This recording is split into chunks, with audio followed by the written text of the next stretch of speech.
It's time once again to showcase the samurai spirit as Pride Fighting Championships brings you Bushido 5, Team Japan versus the World from Osaka Castle Hall here in Japan. I'm Mauro Ranello alongside El Guapo Boss Rune, and tonight it is all about the way of the warrior as Team Japan faces athletes from the United States, Canada, Brazil, the Ukraine, and Australia. And what a main event we have in store for you as the breakout star of the Bushido series, Japan's ultra-exciting Takanori Gomi, goes up against American King of the Cage veteran Charles Crazy Horse Bennett. Now, boss, Gomi has looked sensational in reeling off 3 consecutive victories in Bushido. What makes this guy such a dangerous fighter? You know what, Mauro? We are very fortunate here at the Pride Fighting Championships because we have the best all-round fighters in the world. Bam, and there you have it. Gomi is the whole package. He can punch, he can kick, knees are flying all over the place, submissions, takedowns, he's got the right head on his mind, he's thinking everything. There you have it. Yeah, and let's face it, with the success that he has enjoyed in Bushido, right now he is super popular in Japan. I mean, his popularity is sky high. It is so sky high that he might need a bodyguard. Bodyguard? Wait a minute. What? Bodyguard. What the heck did you get that? Bodyguard magazine. Look at that. I think that I'm going to give this to Gomi before he's going to fight because he's going to lead a lot of bodyguards, and you can find him in his magazine actually. Well, while he reads Bodyguard magazine, recognize that face, we'll talk about his opponent, Charles Crazy Horse Bennett, who was making his Pride debut, and if there's one thing Crazy Horse doesn't lack, it's confidence. Right, boss? Absolutely. Boss, yes, we're doing an opening here, man. Look at this. Oh, yeah, let me take a look at that. Well, you talk about Crazy Horse's self-confidence. His confidence is sky high. I mean, he was so relieved that they actually left him into the country here. And we said, why? And he said, because I'm carrying these guns. That's why. So he's very charismatic, very colorful, a lot of trash talking. But hey, tonight is going to be fighting and not talking. Let's see what he can do in the ring. Yeah, it should be a very entertaining matchup. Gomi versus Crazy Horse Bennett. It is the main event of Bushido 5. Also on the card tonight, Canadian Carlos Newton looks to get back on track against Rio Chonan. Now, in his last 2 fights, the Ronin suffered 2 consecutive losses, and he admittedly said he wasn't focused, and right now he's at a bit of a crossroads because he has admitted that for the rest of his career he's going to have to fight in a heavier weight class. How do you think he's going to do at 185 pounds? Okay, now, I think the best thing for a fighter to do is to fight at the weight that you normally walk around with. You have these fighters that lose like 10, 15, sometimes even 20 pounds in the weeks before the event, and then the day of the when they have the weigh-in, just after they weigh in, and that's only 1 day before the fight, they think that they're going to gain that weight again by just drinking water. Now, trust me when I tell you, it's not working like that. You're going to lose a lot of power and a lot of endurance. With that said, I think that Carlos Newton is going to do great tonight. All right, Pride veteran Igor Vovchanchyn squares off against Fujii for Ice Cold. It's his 22nd appearance in a Pride ring. To what do you attribute his career longevity? I don't know. I think his mind, he's got such a strong mind. Igor Ice Cold Vovchanchyn. And let's talk about his whole body. I mean, you shook his hand. It feels like a brick. This guy has thicker, double the size of my bones. He's got everything thick. Thick muscles, thick skin. The guy looks just like unbreakable. You know what? He's 31 years of age. He's been in countless MMA wars. Do you still think he has enough left to be considered a contender in the heavyweight title picture? 31 years old? You're gonna be kidding, well, right? No, let me see it. I'm 39 years old, okay? Yeah. I think I was the strongest when I was from 30 till 33. I could make 1-on pull-ups. I can't do that anymore. So 31 is a very good age. I was trying to make the point, though, boss, that considering all the abuse he's been through and all the punishment he's had to take with the countless battles he's been in, that maybe he's an old 31. No, you know what? This is where Igor Ice Cold Vovchanchyn comes back. He fought 8 months ago, and although he won that fight, I think he's going to do even better. I think tonight we're going to see a totally new and improved Igor Ice Cold Vovchanchyn. As you can see, he's the Cain to my Abel. At the age of 31. Thank you very much. Tonight, it is going to be the lightning-quick lightweights, the hard-hitting heavyweights, and of course, the fighters who want to prove that they belong in Pride's big shows. It is Team Japan versus the world. We hope you enjoy Bushido 5.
Boss, the seasons have changed, but the one thing that remains constant is Pride Fighting Championships' promise to deliver the best mixed martial arts action on the planet. And tonight, Pride Fighting Championships authors its 5th chapter in the Bushido series as Team Japan takes on the world.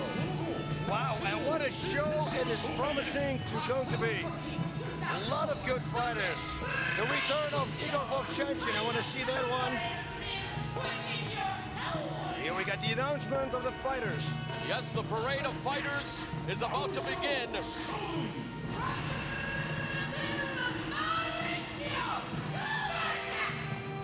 From the vaunted Shurei Box Academy, undefeated in Pride, it's Mauricio Shogun Hua. The one that never stops, non-stop fights. His opponent, the wandering Golden Wolf, Yasuhito Namakwa. He wants to prove to Shogun that he is the alpha male tonight. Well, he's got to do something first. We saw his twin, Matt Foli, in action. Now it's Mal Foki's turn tonight, and he takes on the returning Santoro, who wants to avenge the loss against Giant Silva in the first round of the Pride Heavyweight Tournament. What a fight that was, and here he is, Santoro.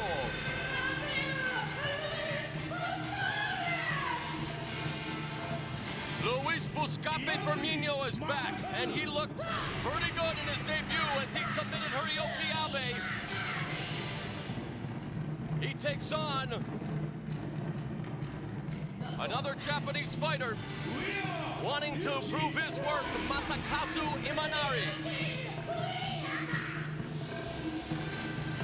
There we have Ryuki Oyama making a return to Pride Fighting Championships tonight. And fresh off a return from Vancouver, British Columbia, Canada, it's Katsuhisa the Punk Minowa. He loves to travel, he loves to train all over the world, and tonight he represents Japan. And there we have him, Igor Vovchanchyn, and he's looking good and relaxed. Vovchanchyn fresh off a victory over Dan Bobish at Pride 27, which was held here at Osaka Castle Hall, takes on Shomoji Fuji, who in his Pride debut defeated Kim Jin-Oh of Korea.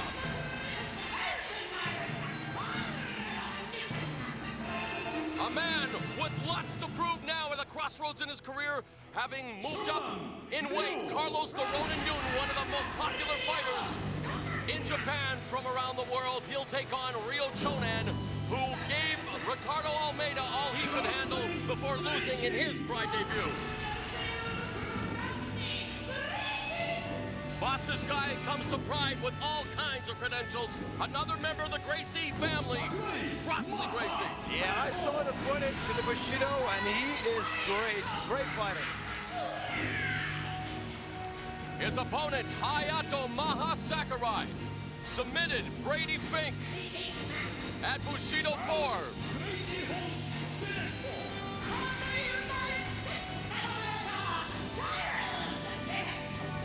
This guy no doubt can talk the talk. We're about to find out if he can walk the walk, boss. It's Crazy Horse Charles Bennett from America. He'll be in the main event tonight against the man that Japan has fallen in love with, Mr. Bushido Takanori Gomi. And what a fighter this is. Total, complete package, like I said in the opening. It is Bushido 5. It's Team Japan versus the world. It's the spirit of the samurai.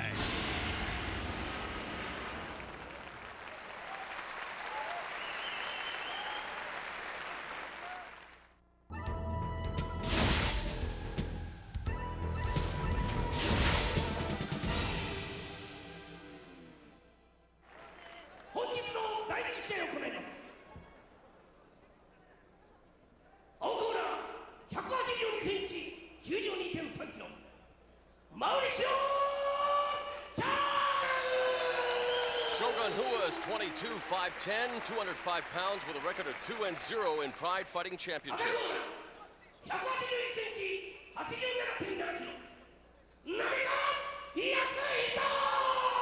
Katsuhisa Namakwa is 29, 5'11", 192 pounds, 1-0 in pride. Wow, Mauro, this is going to be a great fight. You watch Mauricio.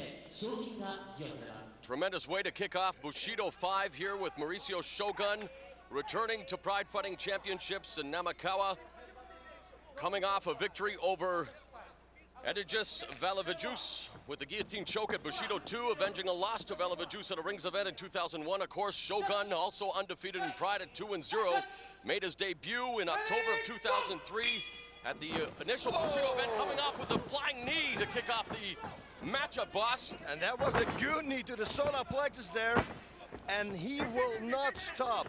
Once he goes, he will keep going. Last time it was unbelievable, like 9.5 minutes non-stop of fighting. We talked about his debut. He used a flying knee to knock out Mr. Pride, Akira Shoji, and then at Bushido 2, he TKO'd Akihiro Gono with strikes. So we know that he is a very well-rounded fighter coming from the Shure Box Academy in Brazil, and a good start for Mauricio Shogun here at Bushido 5. Ooh, knee that should have been a little bit higher. Yeah, nice inside leg knees there. His opponent Namakwa, known more for his submission fighting, boss. Yeah, but he's got to take him down to the ground first. And as you can see, Shogun has a real good takedown defense. Stays away with his hips, all the way back from him. Got the underhook, overhook. Lock going now to Shogun along the ropes, and of course here in Bushido with the 1 10-minute and 1 5-minute round, the mandate is action. Looking for the trip takedown is Shogun, has him in the corner now. There's a nice knee right to the face. Double underhook almost. Oh, and a high kick there. Oh, and there he left goes. hand to Look puts at it to this. the canvas. And it looks like Namakwa's in some trouble here, boss. Yep. Right hands are It's gonna just be raining down now from Shogun. Oh, look at that.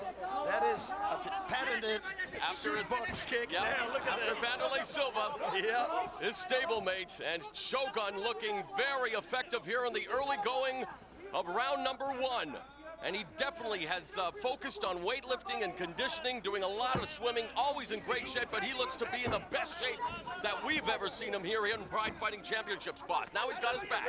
He's got his back, and he's working non-stop. It's like I said, you know, you saw him the last time, he will keep going and going. He won't stop. He's got an unbelievable amount of energy. And it doesn't look like Namakwa able to really defend himself intelligently from the Choke. back. Yep, and it's under. Rear It's naked got it. choke. No, he defends it. And a Whoa. good turnaround. Nice reversal by Namakwa. Into the open guard now. May go for a leg lock. No, nice up kick delivered by Shogun. Boss, the mandate is action, and we are seeing it here in the first matchup of Bushido 5. Yep. It's unbelievable how these guys keep going. Looking for the single leg is Shogun, back up to their feet. Nice takedown there. Now he'll try to pass the guard. You can see some blood beginning to trickle out of the mouth of Namakwa, not in a dangerous place whatsoever. Tried to deliver some elbows there to the shoulder blade, and now you see there's Shogun reining in those right hands, boss. Yeah, he's got solid right hands, and those elbows to the shoulder blades, they could land on the collarbone. If it breaks the collarbone, it's the end of the fight. If he Nice can, here, half guard, he's Yep. probably going to go to the side right now. Exactly, looking for that side there we control, go. and there you have it now. This is very dangerous for Namakwa. Ah, but look at Namakwa, and he catches the kick to the face, and there's that stomp attempt.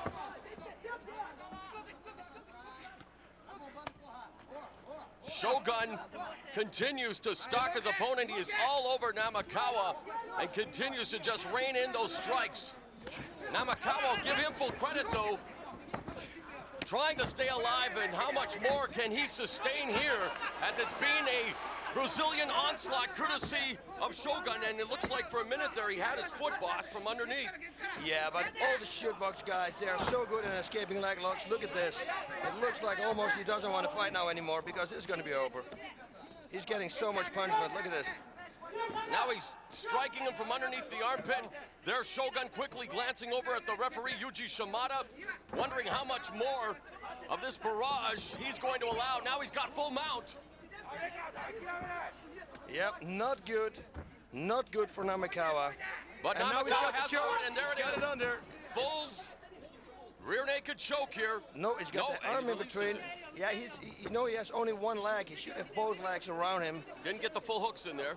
But he might go, no, looked like he went for would go for an armbar, but What a fast pace, though, boss, for the first 5 minutes of round number 1. And this is what Shogun and all the Shootbox Academy is known for.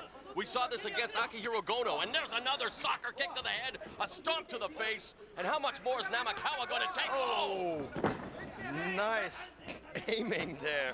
I mean, this Namakwa can take a shot. 5 minutes. I told you, he's not gonna stop. Once he starts, he is not gonna stop. Look at this, Simon. He should rain knees to the body. I mean, That's a good Namakwa point. is tired. Knees to the body right now would be a very effective weapon. Obviously, he has mauled his head, Look and at now if he this. goes to work on his body, I mean, how much more can he sustain? He's got his back Now again. he's got it. Oh, no. It's interesting that he attempts, it seems, to set him up for the rear naked, and then all of a sudden he goes to the body, and is it because, why is that, boss? Why isn't he I not don't know, going an to armbar sink in? coming He's going up. for the armbar now. Yep. Yeah, Not he able to could lose extend the position. arm. Yup, it's interesting. It's always dangerous when somebody's in all fours to make an armbar like that. And in the could lose position as well in the ring. Yep. Oh man, look at his face.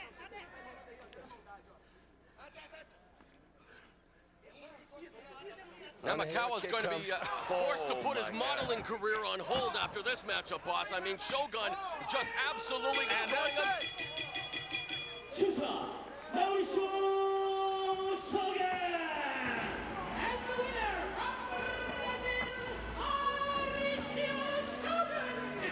Unbelievable, but true. Mauricio Shogun wins via TKO due to the referee stoppage. 第1試合1ラウンド6分2秒ノックアウトにより勝者マウリシオ・ショーグン 6 minutes and 2 seconds into the first round. I am knockout, the winner, Mauricio Shogun. Anyway, it was a good stoppage because look at him laying here. He doesn't want to have anything anymore. スタンダード TV 勝利賞として賞金が贈られます And here we have Shogun. And look at the replay now. Nice knee to the head there. ではマウリシオ選手に大石を宣言を紹介いたします We're gonna get the sucker kick, and there we go. And the stomp kick, yep, there it is.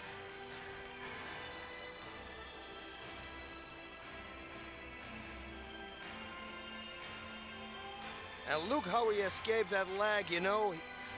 Namakwa was grabbing his foot, but he easily turned away, pulled it out, easy. And again, in the replay, front bang. That was pretty much the end of this fight. It was the end of the fight. Definitely a one-sided affair as Mauricio Shogun Hua improves to 3-0 in Pride Fighting Championships, but Yasuhiro Namakwa proving to everyone that he has the fighting spirit, the Bushido spirit, but he ends up taking a beating, and at 6 minutes and 2 seconds of the opening round, the winner via TKO, Mauricio Shogun Hua.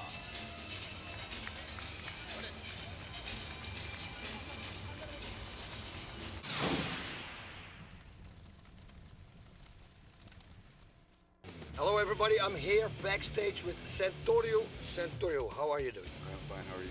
I'm doing great. Okay, business right away. Last time, say 6 months ago, you fought a giant. I mean, that was a difficult task. How do you feel about that fight? Well, man, I guess you could say I lost with a bad, unexperienced. I only had 2 months to go into that fight. So after the fight, I feel much better now. And, you know, it's a tough loss. You know, I took him down and everything. Everything was looking great until he grabbed my arm and the unexperienced part just came out. So, but you have been working on that unexperienced part? Yes, after that, I was really upset of my unexperience, and I wanted to learn a little bit more of the ground technique. And since then, I have been going to a jiu-jitsu dojo, learning some defense mainly. Next time, you know, never know, another guy might give me an arm locker, so I'll know more how to escape from that. Okay. And stamina-wise, everything is, I mean, compared to 6 months ago, what would you say? It's like, it's dramatically improved? Well, it has improved a lot. I've done a lot of running and a lot of tire pulling up the hill and stuff like that, and I've lost 10 kilograms, and I've shaped it up since my last fight in April, so I feel real good this time.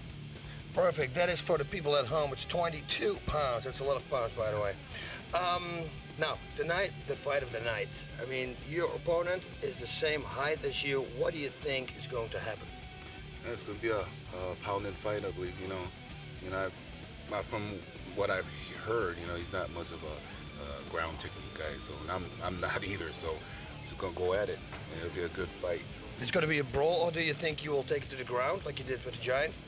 Yeah, I'm hoping to take him down too and get on top of him and just pound him until he gives up or gets KO'd, one or two. They're twin brothers. Aren't you afraid they're going to pull a Houdini on you, that they in the corner once after the first round, if it goes the first round, that they go pull the trick and then the twin brother jumps in, totally new or fresh? I'll keep my eye on him. Hey, wait a minute. I know I'm not wearing my glasses, but this is ridiculous. I'm seeing double here now. You're... I'm Mel. You're? I'm Matt. Okay, wait a minute. You fought Alexander Emelianenko last time on Bushido, right? That's right. And you're fighting... Centurion. So, in speaking about your debut, what does it mean for you to be here in Japan and fighting on the Bushido series? Oh, it's a huge honor to be here. It's a big phenomenon back in Australia. Pride, and each fighter endeavours to bring themselves over here, and it's just a huge honour to be here. Talk a little bit about the MMA scene in Australia. What's it like? Is it becoming bigger? Where is it right now? It is starting to grow. There's probably about 4 promotions where we're from, with another 1 or 2 starting to make their appearance on the scenes now. So it is up and coming. Talk a little bit about your opponent, Santoro. He already has faced Giant Silva here in Pride during the heavyweight tournament. You guys seem to be physically, same size in terms of the height and stuff. How do you think he matches up with you? I think it's a pretty good matchup. What he has on me in size and weight-wise, I think I'll be able to equal it with a bit more speed and maybe a bit more fitness. Okay, and what other talents do you think you bring to a Pride ring? Just pure aggression. I know the crowd wants to see a good fight. I just want to get out there and just go hard.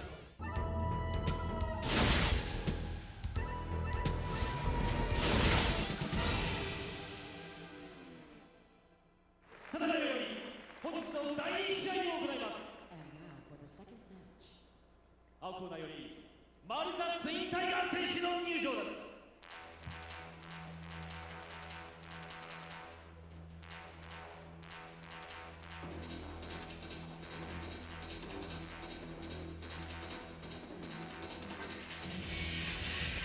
This next matchup at Bushido 5 pits the Twin Tiger, Foli. As you see him preparing to walk to the ring, boss, and he'll take on Santoro. So in this matchup, we have the Twin Tiger taking on the Fighting Dragon, and you see the Twin Tigers making their way to the ring, and Who's the one who's going to fight? yeah, which one? twin is going to see action? I wonder if they've done any chewing gum endorsements in their native Australia. I can't say that. I really don't know. What I do know, I think this is going to be a brawl. I really think those guys will go full at it. All right, well, we do know that he is, making his debut in Pride, and overall in his mixed martial arts career, he is 5-2. In his last outing, he lost to Brad Morris via TKO at an XFC event this past August. He has participated in Spartan Reality Fighting and Extreme Fighting Championships events down under. He has been in MMA training for 2.5 years, has a rugby background, and he feels that he is going to knock out Santoro in the first round. これより第一試合を行います。青コーナー175センチ、102キロ。マレーザ・ツインタイガー Foli is 28'5'9", 243 pounds. This is his debut in Pride Fighting Championships. 175センチ、128キロ。セントリエ Santoro is 35, 5'10", 280 pounds. He's 0-1 in pride. Boss, our first heavyweight matchup here at Bushido 5. Same height, some big weight difference here.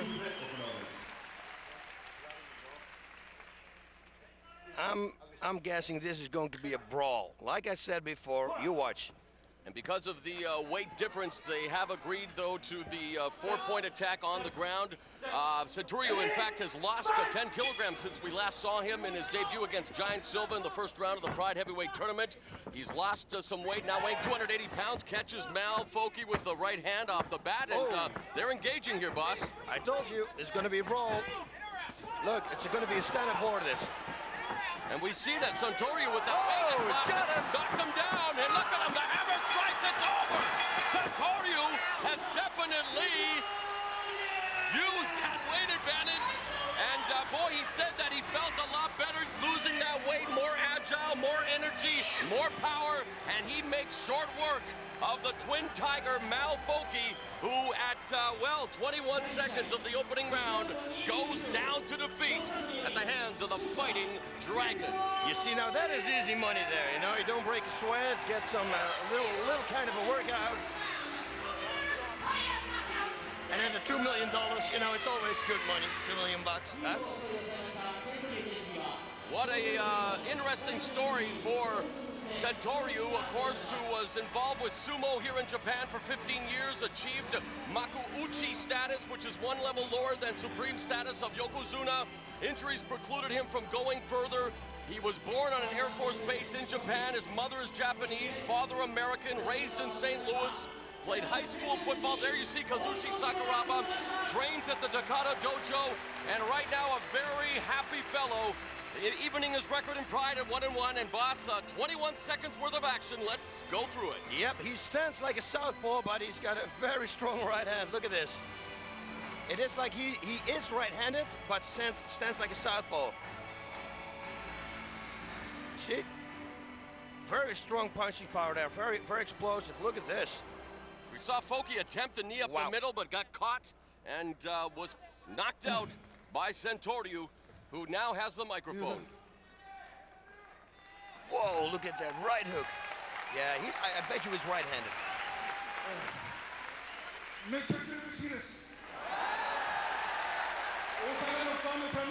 Telling the crowd he's very happy, and why wouldn't he be?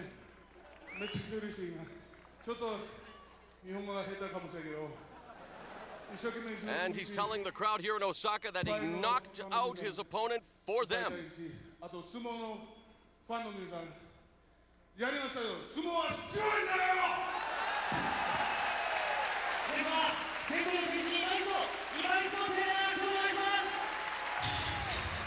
And he's telling them that sumo is very strong, and he just proved it. So even though he is now a mixed martial arts fighter, still very much part of the sumo family, and of course sumo in Japan, many thousands of years of tradition. And for Santoro, definitely a great night here at Bushido 5. One more time, boss, let's take a look at the knockout.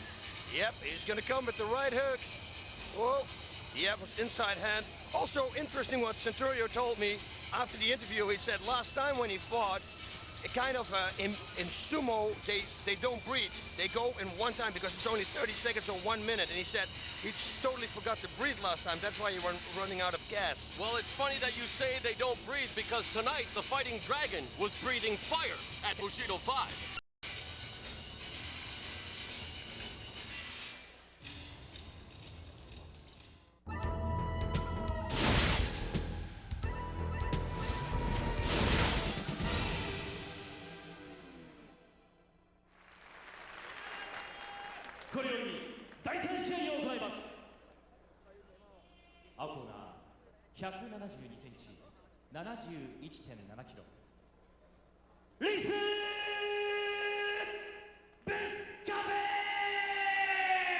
Buscape is 22, 5'8", 158 pounds, 1-0 in Pride Fighting Championships.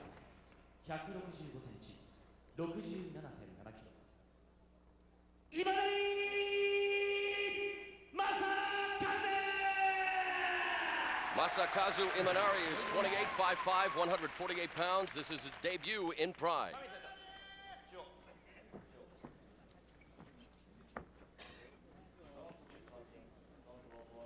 Boss, we see some intensity here in the stare down. Both these fighters definitely comfortable on the ground. In fact, Imanari refers to himself as a 100% ground fighter, and you know Buscape with the Brazilian top team background, he is well versed in Brazilian Jiu-Jitsu. Yep, and what we also know, I'm sorry, is that Imanari is wearing earrings. I saw 4 holes. Oh, look at that. Flying knee. And he goes there right away for the choke. You watch. Gonna change hand positions. Could be a neck crank from this position. First of all, he needs to grab both legs over. Ah, nice. Knee ride there by Buscape, but look from underneath, going for the arm bar, but is it Imanari? Whoa, he pulled it out. Very nice. Now he's gonna go for leg locks, and watch out. Because Imanari is very good at leg locks. He loves the leg locks. He said he is a little nervous about his Pride debut, and maybe some of that nervous energy is being shown right away, but these two going right at it on the ground as we expected. And side control now being exhibited by Buscape. And of course, Buscape in Portuguese means firework, and he is definitely a firecracker in the ring. Nice hammer strike by Buscape. Great job in controlling the situation here. He wants to go for the side mount, but Imanari won't let him, which is a very smart thing. Oh, he's got it. Nope. Nice movement here from both fighters. It's like a swivel there. On top is Buscape going from side to side, and now still with the side control. It was Imanari who told us in the pre-fight interviews that he wanted to be very quick and end the fight before Buscape gets on track. Unfortunately, that strategy not working so far. He's been training 9 years in grappling, Imanari, and there he gets a knee and another knee by Buscape. Yep, and those are good knees. They come from the top. Look at that. And once you start mixing them up with from the side and the one from the top, then Imanari doesn't know anymore where it's going to come. It looks like as he pushes to the side, he can go for a side choke. No. The leg locks, he's looking for the legs. Yeah, and he's got a leg. No. Very proficient at the leg locks, but there's an up kick by Imanari and another one. Now he's in the butt scoop position, and Buscape just biding his time on his feet, looking for another opportunity. And again, here in Bushido with a 1 10-minute round, 1 5-minute round, the referee will be forced to press the action.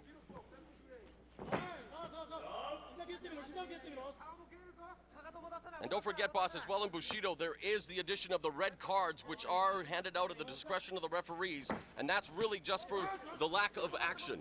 And those are, there's no quota to that.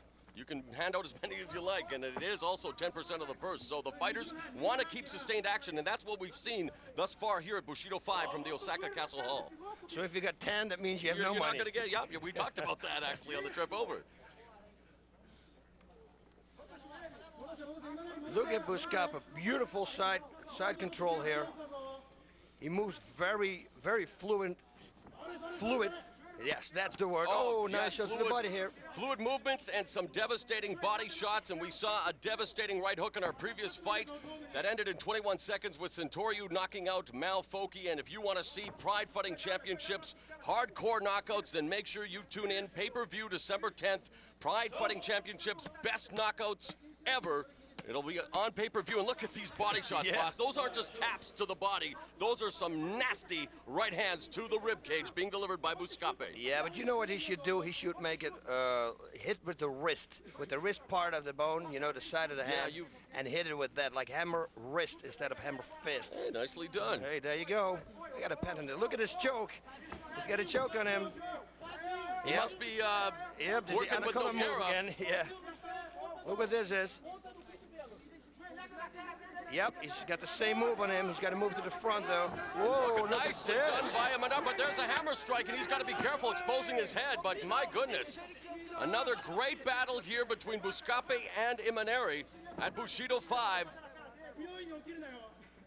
And you can see that so far on this show, boss, all the fighters demonstrating that Bushido spirit, the way of the warrior, wanting to put on, you know, not only do they want to win, because obviously that's the name of the game, but they are here to showcase their skills and their fighting spirit, and that's what the Bushido series is all about. Yep. And again, looking for the side mount.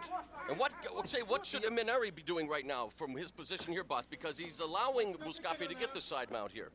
As soon as Buscape goes for the knee right again, Imanari should buck up as high as he can and then see if he can reverse the situation. Because it looks like Buscape is looking to set him up again for that choke, that unique choke that we saw just moments ago. And you're right, right now, Imanari needs to be exploding his hips, does he not? Look, he's looking for a side choke here. Buscape has to jump to the other side though, but he doesn't have it really secure right now. Let's see what's going to happen. No, Imanari knows it and won't let him pass. Halfway through round one. So far, a very entertaining matchup between Luis Buscape Firmino of Brazil and Japan's Masakazu Imanari. Now into the closed guard of Imanari. And you'll see Buscape try to posture up and perhaps rein in some lefts and rights, but Imanari is going to try to smother him, try to choke him out, if you will, boss, and try to close the gap because Buscape needs to create the separation if he wants to do any damage, right? Yeah, absolutely right. The longer the punch, the strike travels, the more power it has. I bet you that if this continues for more than 20 seconds, the referee will put him up and bring him back on the feet. And I think it's a testament to the fighters on this card so far that we haven't seen any red cards. Oh yeah, the fights have been they've been explosive. tremendous. That's one thing for sure. And there we go, the referee bringing both fighters back to their feet. The fans applaud. And we'll see if Imanari will engage in some stand-up because, again, he said there's a kick to the left leg of Buscape. Imanari calls himself a 100% ground fighter. There you see him go right to the ground to look for that leg. Yep. Very quick. Very good at leg locks.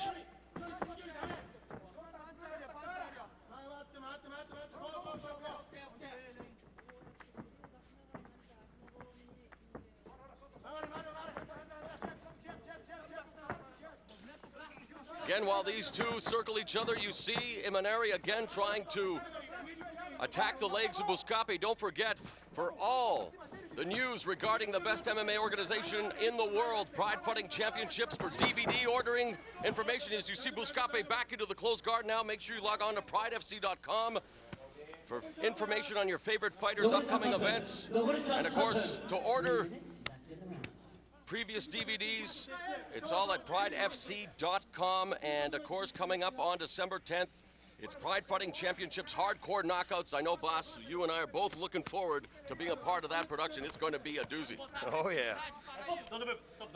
Stop, don't move. That means they're going to restart the fight in the center of the ring in the same position.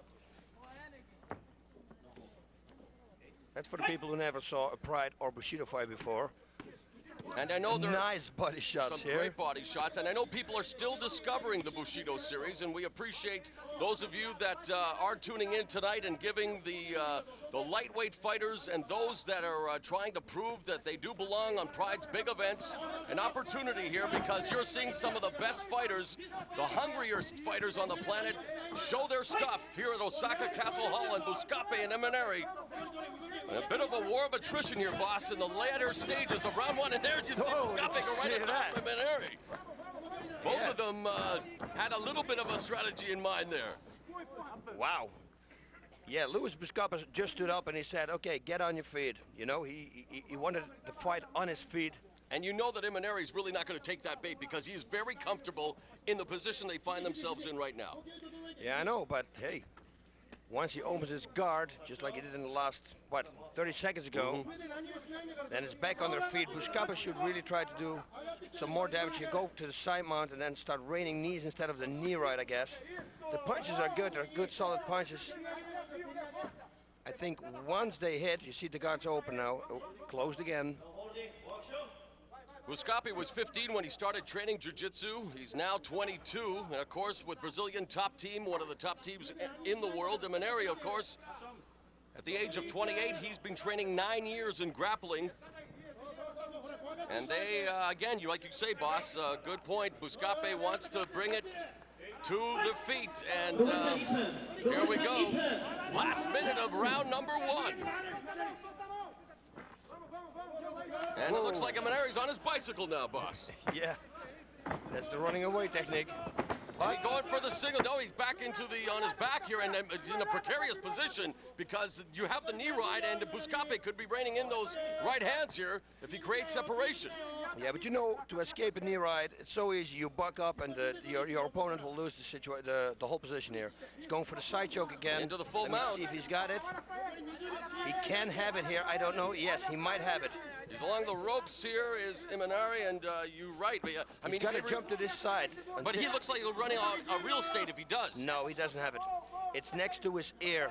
The biceps from Imanari is on his ear. See, he doesn't really have it. It's not in his neck. So he should. You're right, and if that's the case, boss, he's wasting needless energy. Perfect. You're saying it perfect there. You know, you're going to run out of gas. You build up lactic acid, and then later in the fight, it's going to be a major factor. What an awesome 10 minutes, though, boss? I mean, really, you can't expect much more than that from these fighters. Masakazu Imanari making his debut. Your thoughts on his performance in the first 10 minutes, and then, of course, Buscape as well. Hey, listen, I think both fights are very good. Of course, Louis Buscape, we saw him before in Pride, and he did real good there. Imanari, this is the first time, but the footage that we saw also about him, it was very good. He's very good at leg locks, and look at this here. He had that anaconda move in here. You see the same that Nogueira had, but he had to move to the front like Nogueira did, which he didn't do, and that's why he lost the position. Nice knee nice there. Knee, yeah, from the bottom. Yeah, I didn't see that before. Yeah, there's a lot of action. Look at this here. Now, look, he goes for a leg right away. We've seen him attempt that a couple of times. What does he need to do differently in order to maybe succeed on one of those attempts, boss? Is there anything he could do differently? No, not right now. Now they're sweating, and sweat's going to be a major factor, because if you want to grab the leg, it's going to slip out. If he was wearing shoes, look at this. Hey, yeah, let's jump over him. Yeah. Little hurdle action there. Okay, now for Buscape, obviously he has to be pleased with his first 10 minutes. No, I think, yeah, he's got to be pleased. But if I was him, I would take the side mount position, go for that position again, and start raining knees to the body and to the head. He was very good in the beginning. You remember when he dropped that knee from the top and the knee from the side? He should continue with that strategy.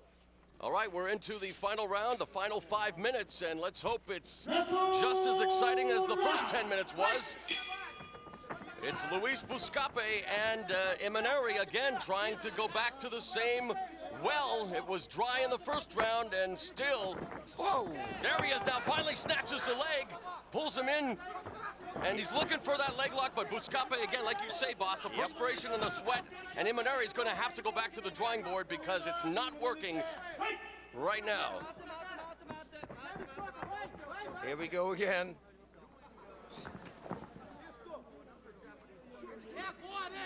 Back in the side position is Buscape. He should start raining the knees now. Forget about the knee ride. You're right. It hasn't been effective till now, so do something else. And this isn't sport jiu-jitsu. You're not going to be scored really with the knee ride in this stage of the game because we're judging the entire fight. And you're right. He should go for the knees instead of just wasting time with the knee ride if it's not going to be to his advantage. Yep. That left knee now could do so much damage. Oh, nice sucker kick to the head.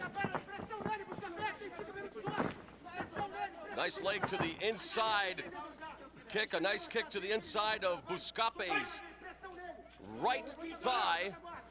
But Buscape still looks very relaxed and very focused. Whoa, oh, misses with that knee. I mean, it's amazing that they're almost reading each other's minds in that Imanari wants to go for the legs, and at the same time, Buscape's going for a knee attack. Nice low kick. Nice kick.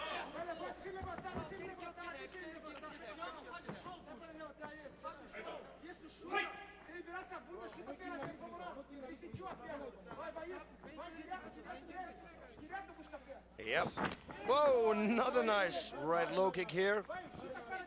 And he should do it right away now too. Bam, while he walks away. You know, it's obvious that Imanari is trying to play some sort of a psychological game here with Buscape, but really, boss, if Imanari wants to prevail in this matchup, even though he says he's a 100% ground fighter, it's obvious that Buscape wants to engage a bit, and Imanari is going to have to try to do that, even with that just grazing right hand, it looks like Imanari was in a little bit of trouble. Yep. Yeah, as it looks now, Luis Buscape is going to take this fight. He's pressing the action, was constantly on top. On the feet he was better.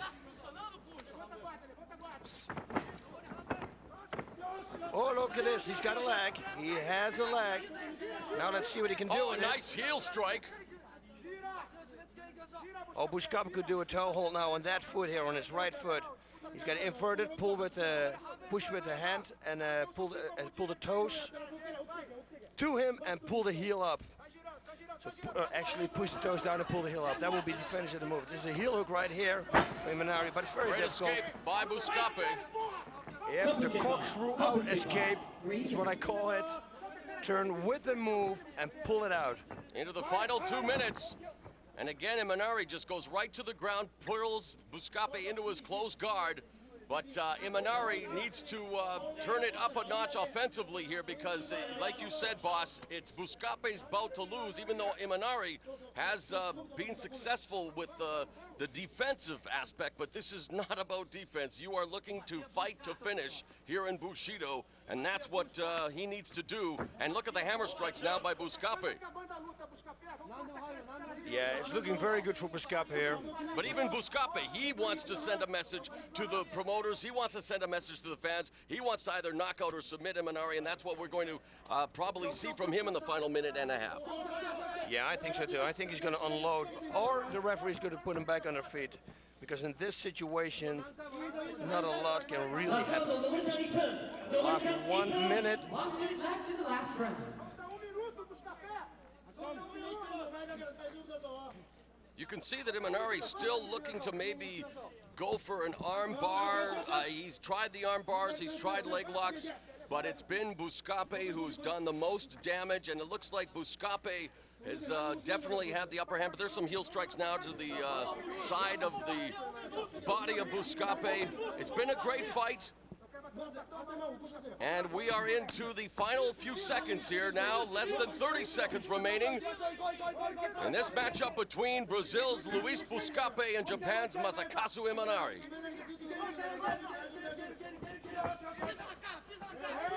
On their feet. 15 more seconds. What's going to happen? That's an interesting little side roll there by Imanari. But again, he finds himself on the bottom, and that's not going to win him much favor with the judges, boss. Nope. And there is the final bell. And we will go to the judges' scorecards here at Bushido 5.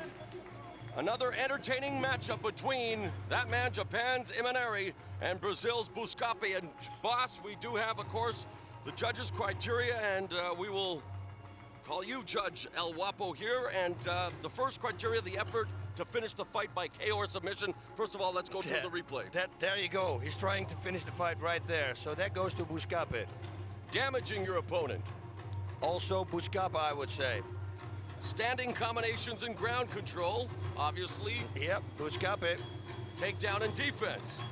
Yeah, everything. I think pretty much everything goes in favor of Buscape. Aggressiveness. The defense was very good for Imanari, but for the rest, Buscape all the way. And the weight differences, of course, well, that Imanari was lighter, but you're right. I think as we await the judge's decision, I think it will go in the Brazilians' favor. Judge Toyota, Buscape. Judge Miyake, Buscape. Judge Prato, Buscape.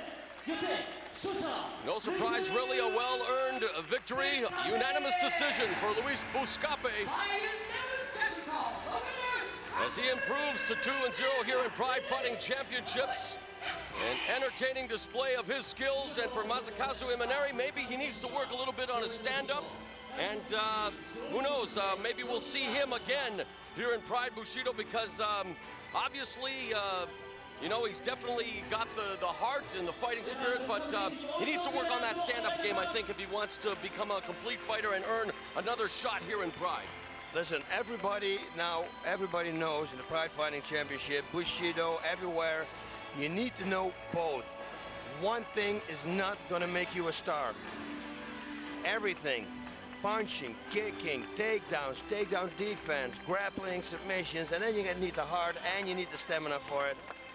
The whole package, otherwise you're not gonna make it here. Yeah, and for that man, Buscape, he's a star on the rise. He's victorious here at Bushido 5.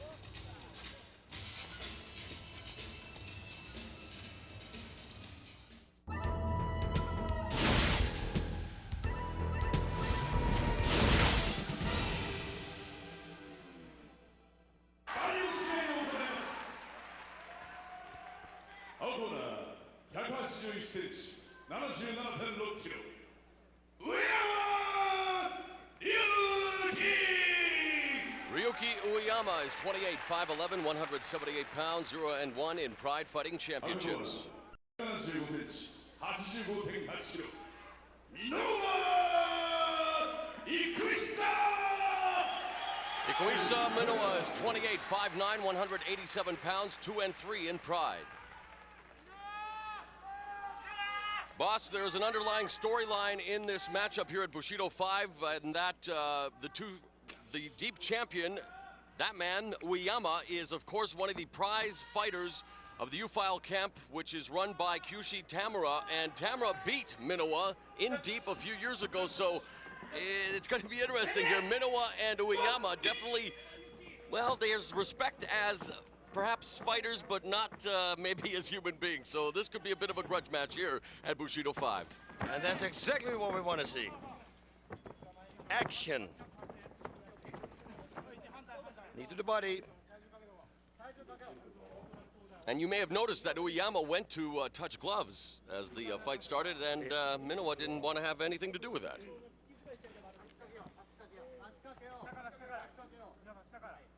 Let's see what's going to happen. Minowa loves to travel between fights, boss, and as you see him try to pummel here and try to escape out of the corner, he's been to Thailand, the mecca of Muay Thai, and worked on his Thai fighting skills. He's been to Korea as the referee calls for the break here in Bushido.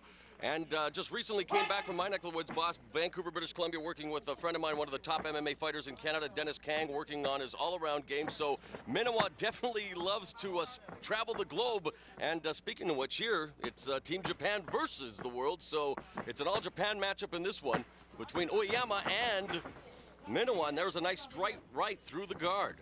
Yeah, Minowa, if I'm not mistaken, wasn't he training also with the Brazilian top team? That's correct. You see, he's been traveling a lot last year. And there you see Kyushi Tamura, who of course was a very, very experienced fighter in Japan. Over the years has fought for many organizations, and right now running the U-File camp. And there you see Minowa running in those left hands. Beautiful, and roll there to the right side of the body, and that is where the liver is located. Yes, here we go again. He's mixing it up, body and head. That's what I want to see. Look at this. It looks like almost the same picture as his last fight.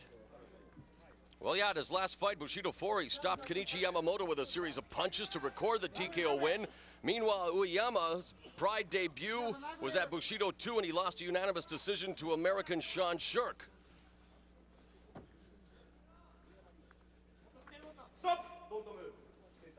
Okay, now here we go again. Stop, don't move, but now they're moving.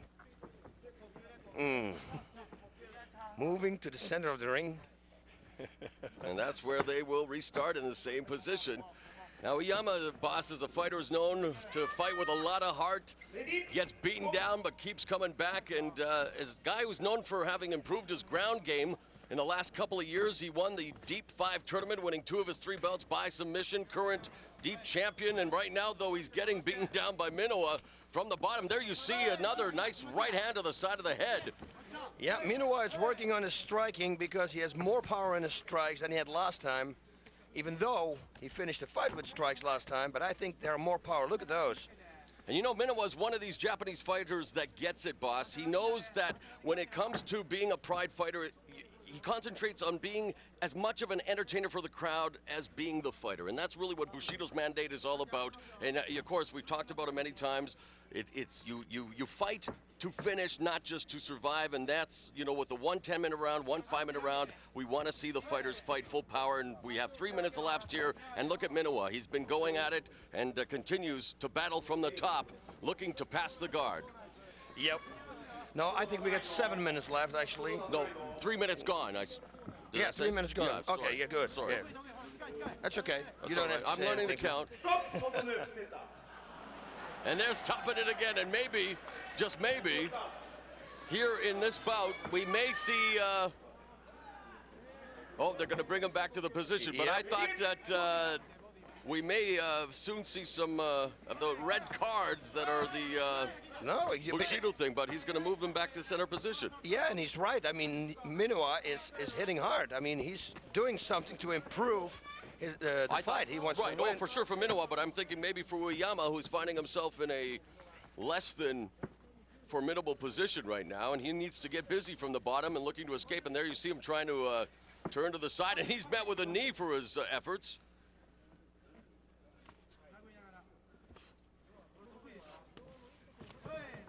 Yep, back in the guard. Now it could be a stand-up if he keeps his guard closed. No, look at the strikes. Some good power there behind the strikes. We're definitely seeing a lot more tenacity out of Minowa, haven't we? Since he burst on the scene at Shockwave 2003 in the loss to Quentin Jackson. And he's really put that, you know, he's got all the skills in the world, and he really seems to be putting it all together here, boss. Now he's got his back, reining in those right hands, and now the transition, the reversal by Oyama. I told you. And he is wearing shoes. This is very dangerous for him to wear. Oh, both are wearing shoes, actually. So for both of them, this is very dangerous. Like I said in the last fight, there will be sweat, but you have a shoe to keep a hold on. Yeah, the traction very and the grip. To pull it out. Who's going to get the top position now? Whoa, nice Yeah, there. good. Single leg.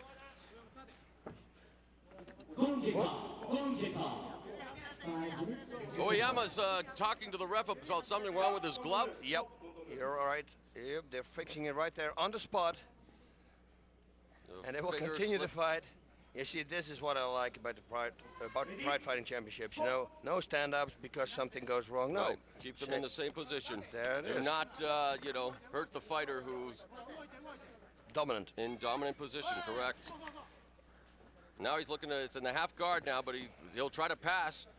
He's in the postured position here. Minowa continues to dominate this fight, although we did see Oyama attempt the leg lock of the ankle, but it's been all Minowa so far as Tamura shouting out instructions now to his deep champion. And Minowa feels his opponent, Oyama, has a big heart, but right now, that heart is not really helping him much. Nice, right through there, boss.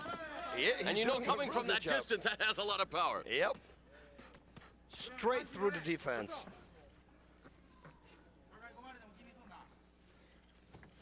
There we go again, see?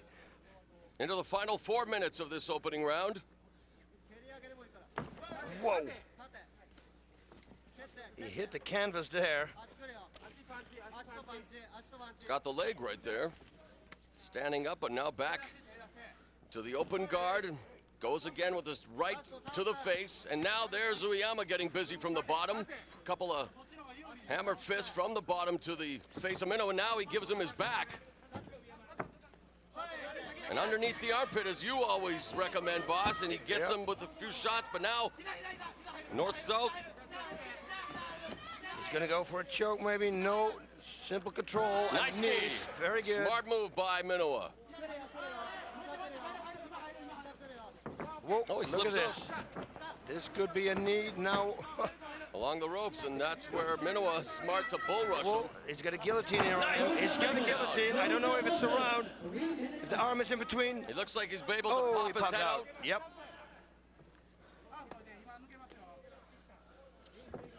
Both fighters now constantly busy, trying to outmaneuver the other. Minowa looking for the next move, while Oyama from the bottom looking to escape this position now. And what, okay, for Minowa is right now, boss, what should he be looking at with the knee right there where it is for Oyama? What should Minowa be doing right here? Yeah, the body shots, everything, what he was doing is good, you know. Now he hits actually a little bit too much to the side of the body. I would recommend to hit a little bit more to the front and side of the body. And you don't recommend going for the leg right there with it being the extended the limb like that? Is that now he's got the guard closed? Yeah, but before when we were on the leg locks, it was Oyama really who won that game. Right. Who won the leg lock game. So I don't know if it's a smart idea to try that out. Especially for a simple heel hook, I think it's easy to escape.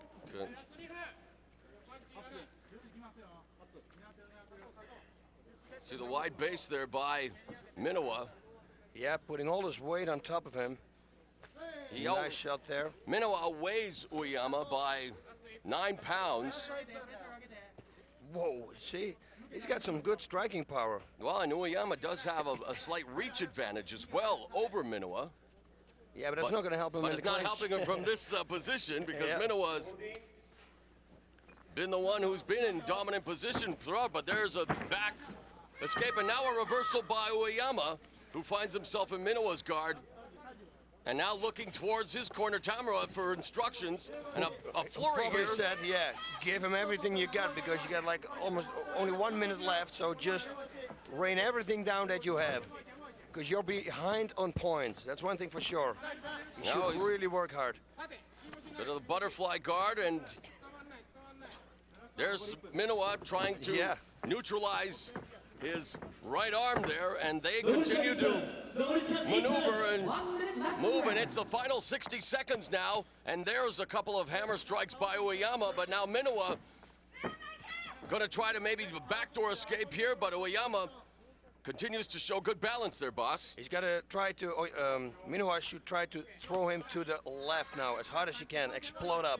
And conversely, Oyama should continue to just rain down punches and end with a flurry here because you're right, he is losing this round up till now.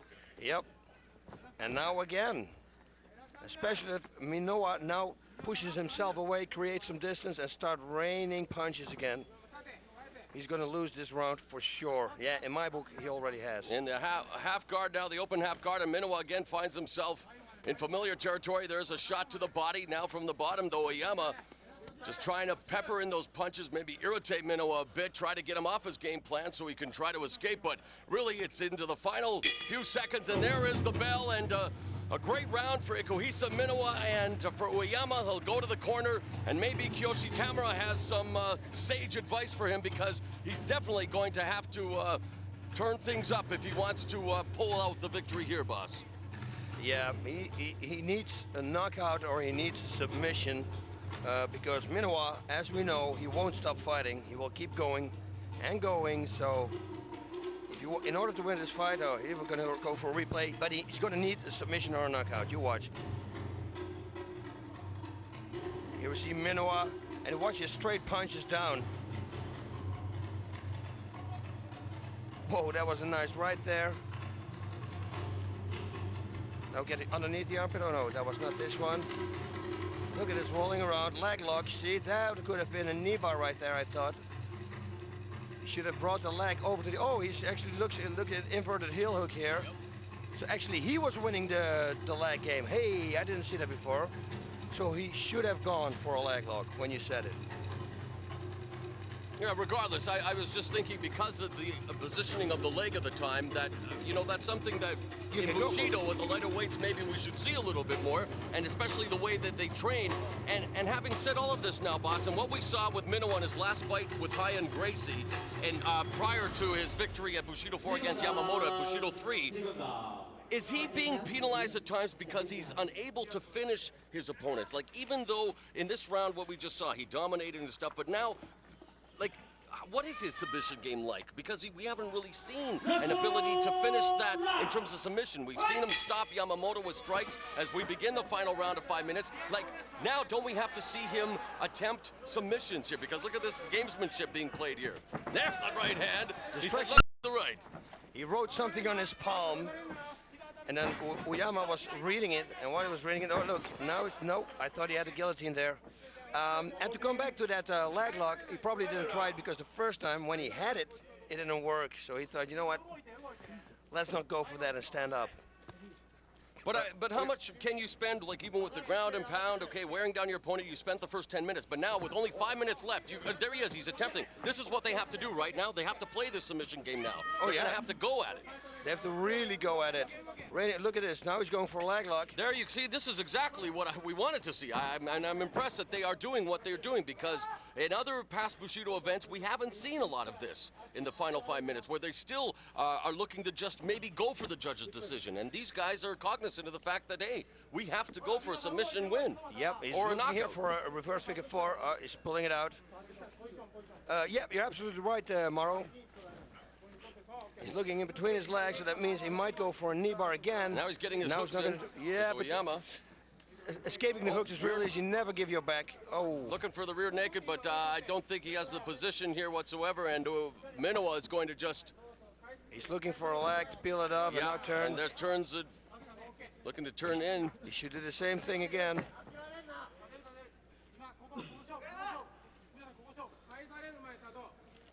Yeah, this position is not going to take long before the referee is going to put him back on the feet. He needs both hooks in, otherwise it's not going to work. And it's not working, and there's the backdoor escape here by Minowa as he just turns into Oyama, and they're almost. Yeah, I don't know what you call this position. It's unorthodox to say the least, and really not much happening here. And if I were the referee, especially with the Bushido rules, I would just, well, he's got him in a guillotine position now, but again, against the ropes, I don't know how much can happen here. Yeah, and he looks like he's, tiring out as well. You can hear them breathing laboriously from our vantage point here, boss. And now Minowa into the closed guard of Oyama. Yeah, I think everybody can hear him. Yeah, there's the microphones are picking it up, no doubt, and a great job being done by the crew to bring you all the action in Bushido 5. And again, a reminder, if you want to see the best knockouts in Pride Fighting Championships history, tune in pay-per-view December 10th for Pride Fighting Championships Hardcore Knockouts, available only on pay-per-view. And again, it's the first time in Pride history that we are bringing you Pride's Hardcore Knockouts. And it premieres on December 10th. So, an early Christmas present courtesy of Pride Fighting Championships. Now Minowa again going for the back, and he'll try to get the hooks in here, boss. Yep. But that's a good job by Oyama. Turning to his side, he'll want to turn it. Minowa should keep climbing on his back now. Yep, see? Otherwise he's going to lose position like he did now. Yeah, this is, it's like you said, you know, there's a lot of action going on, but there's no finish. That's right, and that's, again, obviously, a winner will be determined, but the mandate of Pride Fighting Championships in their endeavors to bring the best action to the fans, and let's face it, the fans are what the sport is all about. They want to see the fighter. Now look at, okay, Oyama here opening up with the hammer strikes, but there's not a lot of power behind those shots, boss. No, because like we said before, there's no distance. He doesn't create any distance. He should really do something tricky now and go for a submission or a knockout. And that's you know what, boss, and we've seen this in MMA and even in Pride at times where it's almost that they fear the risk of losing. And sometimes with it, look at this, last 60 seconds, you have to take a risk now. Yeah, you have to take that risk. Oyama, he really has to go now, because in my book he's behind on points, although the last 2 minutes are his. But if Minowa now for some reason can reverse this position and get on top. Because really, you know what? Winning and losing, yes, it's important, but if you show the fighting spirit, you will be brought back. That's what Pride Fighting Championship is all about. But if you don't take a risk and you just fight to survive, your career could be short-lived. Yep. And we're into the final 30 seconds. Whoa, he's got the anaconda move on him. Look at this. Whoa, he might fall to the side. He might have it. Does he have it? And time is becoming Oyama's enemy here, boss, because you're right, he does have him in the anaconda choke position, but it's Minowa's been able to slip out of it. Very good escape there. But even in it, it didn't look like he had it really on. Right, it wasn't Nogueira style, that's for sure. And there we have it again.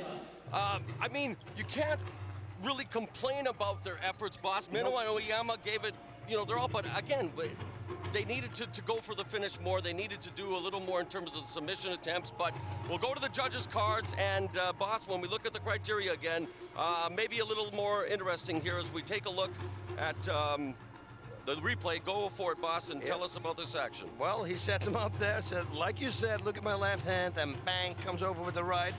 It didn't connect, right into the clinch here. Both very good in defending takedowns. Yeah, Minowa just gave it up and pulled him into his guard. Now these little hammer fists are not doing anything. And you know what, boss? I know I will be criticized by people at home saying, you know, these guys are obviously giving it all. I mean, it's not easy being a fighter, but we're a fighter. You know where we're coming from when we talk about at least taking the chances, at least taking the risk to do something that may give you a victory, right? Yep, and then I would say Minowa would win this fight. Oyama did that, what you said, at the end of the fight. The last 2-3 minutes, he started to take risks, and then it became more his fight. So all right, now let's see what's going to happen. Let's quickly go through the criteria here then. Effort to finish the fight by KO or submission? For sure, Oyama in the beginning, but of Minowa. But you know, let's see what the judges say, because this is a difficult one. Minowa. Yeah, this could be a split decision, though. Judge Arachi. Uyama. Good for you, boss. No, it is not. Judge Noguchi. Minowa. You called it a split decision, boss. And I think a fair decision when you do take a look at what transpired in this fight. Yep. Takanori Minowa picks up the victory. Yeah, and like I said, in Pride Fighting Championships, it's about the person who finishes the strongest. Right. Now, the first 12 minutes, if you make this fight like a 50-minute fight, I would say we're totally Minowa. But then at the end, it became Oyama. And yeah, you look at the criteria again in the order of importance: effort to finish the fight by KO or submission, Minowa; damaging your opponent, Minowa. Standing combinations and ground control a little bit. Pretty much also, the ground control was pretty much also Minowa, because especially in the beginning, only not the last 2.5-3 minutes. On takedown and defense, maybe a little closer. Yeah, that was, both. Yeah. I would say both. And aggressiveness, maybe Minowa as well. Also, yes, but also, again, at the end. And now you see Minowa looking for Kiyoshi Tamura, because he has, well, gained his revenge, because Tamura beat him in deep, but now he defeats Mr. Oyama, and Minowa is victorious here at Osaka Castle Hall.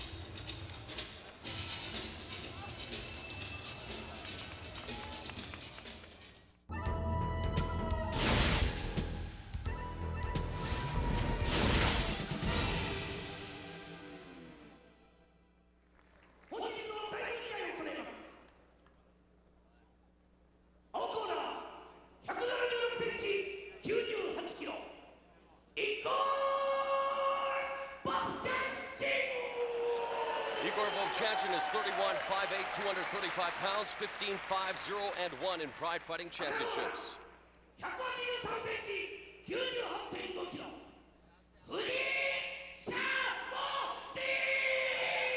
Shimoji Fujii, 32, 6'1", 216 pounds, 1 and 0 in Pride. One thing for sure, this is a long time. It's a long time ago that I've seen Igor in this kind of shape. He looks real good, and like I said in the opening, he probably will be in one of the best shapes of his life. So let's see if it paid off. The 8 months rest, training, hard I guess, but 8 months no fighting. Could be a little ring rust there, but let's see. He's coming off a win over Dan the Bull Bobish here in Osaka Castle Hall at Pride 27 back in February. And you're right, boss, he looks in tremendous physical shape. He's been in myriad battles. We talked about it, one of the most active MMA fighters in the world. This is his 22nd appearance in a Pride ring, and they're going through the feeling out process early on. Is Fujii and Vovchanchyn. Fujii comes off a rear naked choke victory over Korea's Kim Jin-oh at Bushido 3. Now look at this typical Igor Vovchanchyn style here. He's penning his left hand out all the time to find the distance from the opponent and to see what he can do. There's a left low kick inside. It's all about feeling out, see how much reach the opponent has. Of course, and Vovchanchyn at 5'8", usually has to give up the reach to his opponents, because Fujii comes in at 6'1". And you know what, Vovchanchyn, a striker, plain and simple. There is the... Whoa. Nice takedown defense, knees to the head. Good sprawl and takedown defense displayed by Vovchanchyn. Another knee there. I was going to say, you know, with him, knee to the body. You see, is what you get. Yeah. No pageantry, no flash. This guy is just a fighting machine. Yeah, look at the tree trunks here. Oh. Look at that left knee was a good knee to the body. He should try it a little bit more. Look at that power. It just pulls him down. Let's not forget he made it to the final of the first Pride Grand Prix held in 2000, losing to the eventual winner, Mark the Hammer Coleman. He's taken on all comers, a virtual who's who in MMA. And regardless of the outcome, has always been in the game, boss. And here he is at Bushido 5 taking on Shimoji Fujii. And you said it, he looks tremendous. Going for the Nice. pick there. Now the single leg, no, turning it into a double leg takedown into the butterfly guard. Yep, make sure that he cannot get the full guard on him. Keep it like this. The butterfly guard at least with 1 foot so he can try to escape it and go for the side mount. And you know, he's well known as a kickboxer, boss, but he's also very accomplished on the ground. He's a great wrestler, and when he has you on the ground, well, it's very hard to get up. Yeah, the punching power, you watch. Those shots to the body are just pads, like little paddings that he gives, but the shots to the head, look, watch this. Boom, and he explodes to the head. You know, prior to the emergence of guys like Fyodor Emelianenko and Mirko Cro Cop, I mean, Igor Vovchanchyn was known as MMA's premier striker. Yep, you're absolutely right. And trust me, he didn't lose that. No. Whoa, that's what I mean. Great right hook from the guard. Yep. Listen, if he comes back with a bang, it's going to be great, because then the fight between him and Igor, or that would be great. Look at those lefts. Oh, the overhand big left hooks. Yeah, I think that's what you meant, boss, was him and Fyodor Emelianenko, because Okay. you're right. No, sorry, that's fine, because we saw, of course, what happened with him and Mirko Cro Cop, and I think that can happen to anyone. I mean, the power of that kick. But look what he's doing here to Shogun Fuji from within the butterfly guard. And just imagine what would happen if he were to pass the guard and gain full mount. Yeah, Fuji, if I was him, in the butterfly guard, push yourself away from those strikes, man. Don't stay in shooting range. That's how I call it. Look at that power. And let's not forget, get a red Fuji card. is a striker in his own. I mean, is he getting a red card because he's, you know, getting thinking hit. of punching back here? He should have tried to avoid the punches. He's being docked 10% for being the personal punching bag of Igor Vovchanchyn. But Shogun Fuji, let's not forget, is a pretty good striker in his own right. He's appeared in all kinds of organizations, nice trained right low kick, yes. by Naoya Ogawa. Now let's see what happens as they're both back up on their feet. In the clinch, who's going to get the takedown? Oh, nice right hook. And a left, that's going to be over. Oh, right hand that puts there him it to is. canvas. Soccer kicks to the head. This one is over. Welcome back, ice cold Igor Vovchanchyn. You can't say that again. This is great, because this is going to give so many possibilities now in the heavyweight division here at the Pride Fighting Championships. This is just great. You know, a division already rich in talent. Well, Igor Vovchanchyn has just served notice at 4 minutes and 2 seconds of round number 1 that, well, hey guys, don't forget about me. I may be a veteran. I'm only 31 years old, and I still pack some serious power. I told you in the opening, 31 is your strongest age. And you are right. This guy, again, improves to 43-7-1 in his career, 16-5-0-1 in Pride. We heard the great ovation he received here at Osaka Castle Hall. He's a Pride favorite and just destroys Shogun Fuji here at Bushido 5. Igor Vovchanchyn definitely wants to get back into the hunt for that heavyweight championship.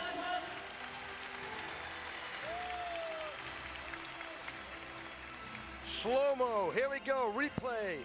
Look at those shots. Yeah, he's back. You see, that's a lot, the same style as the hooks, as the bombs that Fedor throws. Same styles, over hooks, right? It's not a real hook, it's like a long hook. It's like an overhand right. Look at this left kick, but it was the right hand first. Let's be fair and let's be honest here, boss. I mean, Shogun Fuji, one fight in Pride under his belt, now 2, 1-1. How, after seeing Vovchanchyn here tonight, seeing the shape he's in, how do you think he'd fare against the likes of Emelianenko and Nogueira right now? How do you think he'd fare? Yeah, honestly, you can't tell. Right now, you really can't tell. We need him. First, we need to see him fight a little stronger opponent, and then we're gonna see what is really going to happen. You know, especially because it was his debut in Pride here from Fuji. So that's we have to see him fight like Igor Vovchanchyn. He's daring. I'm making the same mistake all over again. I call Igor. What's wrong with me? In any event, Igor Vovchanchyn is the winner over Shogun Fuji, and ice cold is hot in Pride Fighting Championships.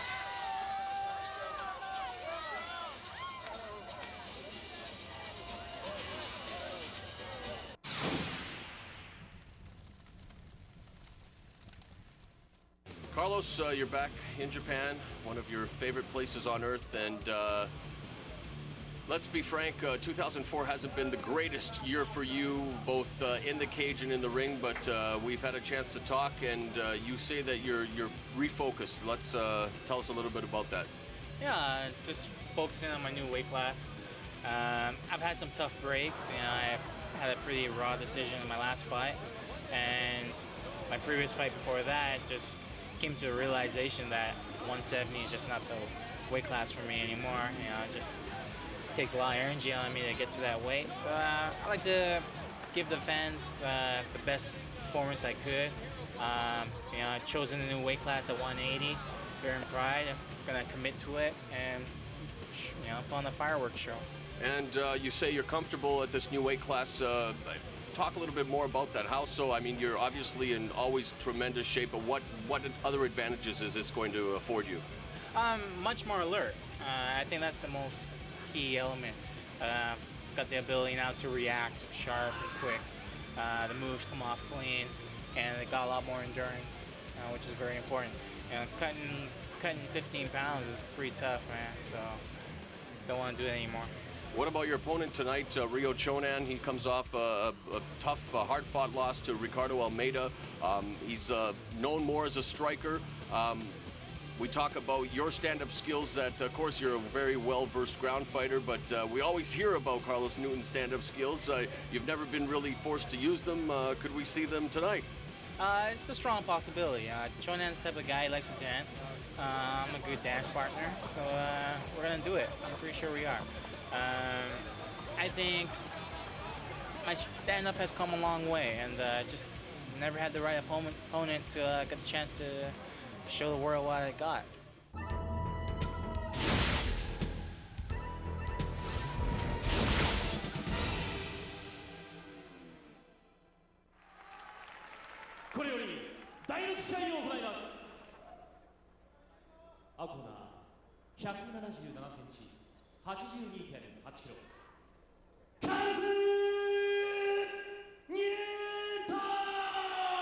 Carlos Newton is 28'5'9", 183 pounds, 5-3 in Pride.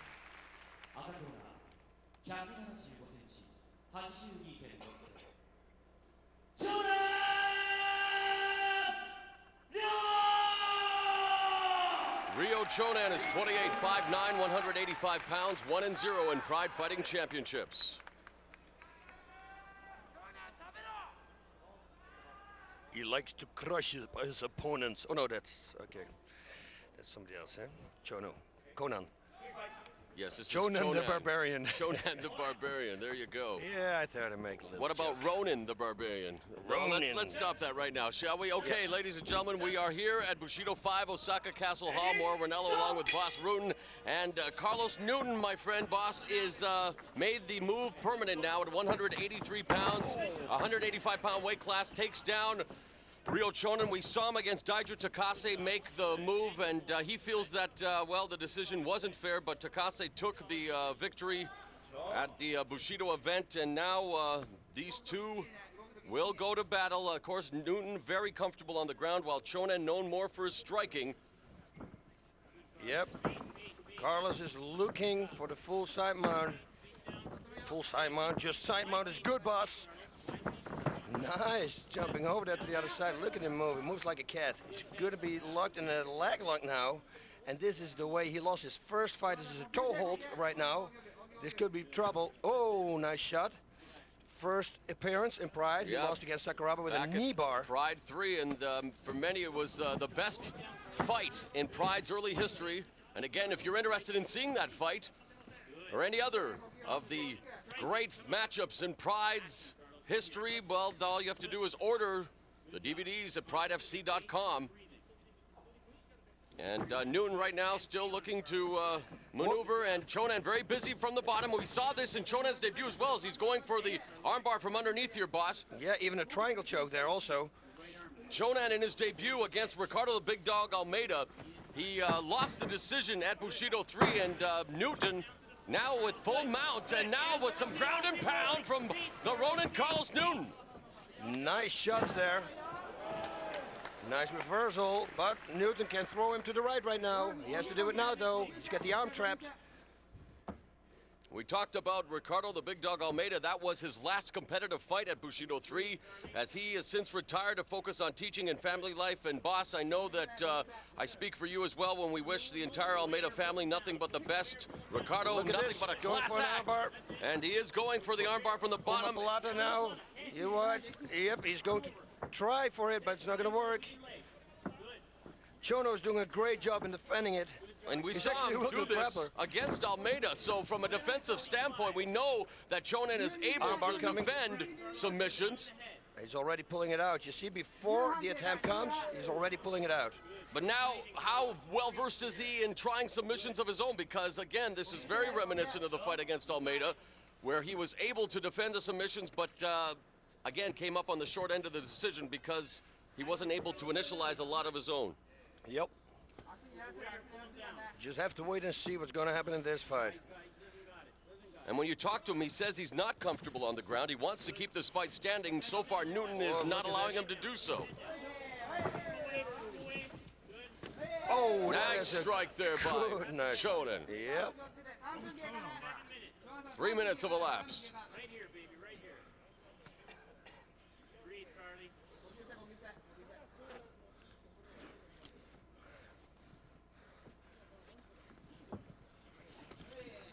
Good job, Carlos. Hold in action. Hold in action. 640. Yeah, Newton trapping the right arm of Chono all the time, tried to go for it.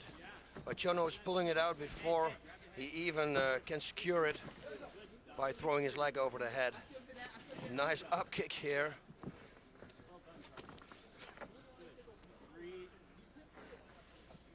Newton, of course, coming off a loss to Takase that we talked about. Prior to that, he looked listless in a loss to Renato Verissimo in a UFC matchup. So really, he has a lot to prove to himself and to his fans here in Japan and around the world. And right now, he remains on the bottom, neutralizing the striking attack of Ryo Chonan.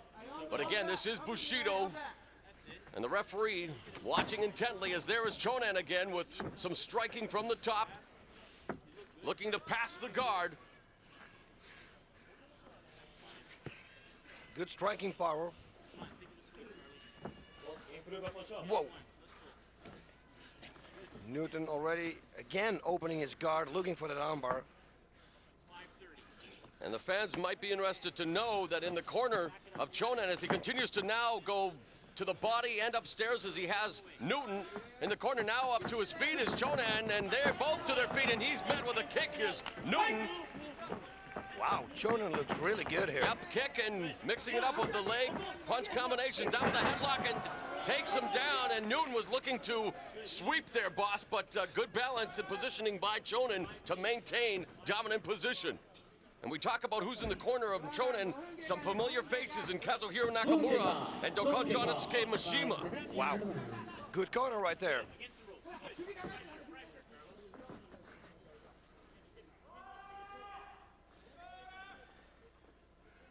So what would you advise Chonan to do from this position, boss? Carlos Newton should throw him to the right now. Yep, and still he can try to go. Oh no, he's going to go. North, pretty south. much going to shoot for a single leg. No, he cannot do it because he's There's a nice strike. knee there. Chonan acquitting himself well here, and now Newton. Great job of assuming mount position. But we need action as his corner is also employing Newton to do. Yep, Newton needs to break that grip right there by just cross-facing Chonan and then pushing himself upwards. So Chonan is going to neck crank himself, and the harder he's going to hold Newton then, the more pressure he's going to receive on his own neck. Newton, a very methodical fighter, one of the more intelligent fighters you'll come across. Possibly had the match of the night of the first Bushido last October, winning a split decision over Renzo Gracie. What was a great ground battle. Wow, We're look seeing at this shades of that here now. Armbar. There's a great armbar. He's got it. Newton fully Beautiful. extending the arm of Chonan. That's it. Push up. You got it. Come up. But look at Wow, Chonan look at fight this. his way out of it, turning into Newton now. Oh, beautiful escape by Ryo Chonan. Unbelievable. I've never seen this. I mean, it was Unbelievable is full right. on. Full on. And that warrants a great applause from the crowd here at Osaka Castle Hall as he had the arm fully extended, boss. Fully extended. It was overextended. This Ryo Chonan has guts, has great heart, and thus far is giving Carlos Newton fits as we are into the final 3 minutes of the opening round.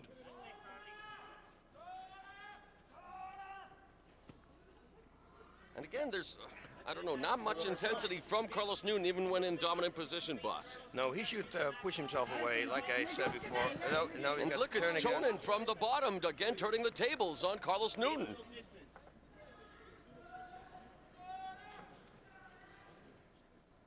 Yeah, very strange.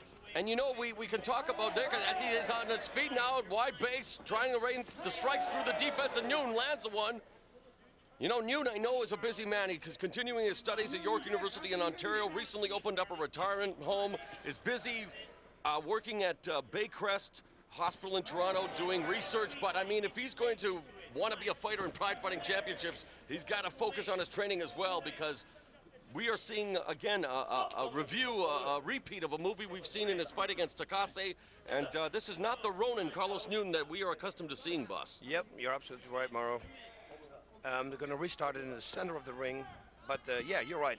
It's strange. He's got a dominant position and suddenly he loses it. He had a full, you know, he had an armbar submission, and again, you could give that to Ryo Chonan, but why was he unable to finish it? Yep, I don't know.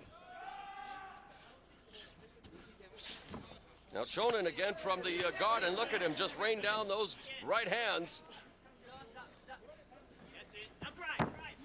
Now he's got mount.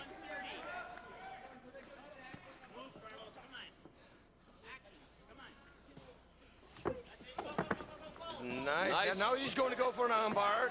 Chonan. Carlos is going to jump over to the body. He's got to jump over. Pulls it out there. He's got to jump over to this side, over the body. Newton has to pull his arm out, and he is able to do just that. Just over a minute, Carlos.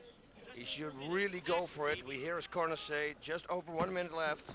You know, really, so far, it's been a perfunctory performance here for Newton, because even when he has guard position, top position, there's no intensity. It's all Ryo Chonan has been perpetual motion, and his corner is imploring Newton. They're screaming out action, Carlos, action. And so far, it's been anything but action from the Canadian Carlos Newton.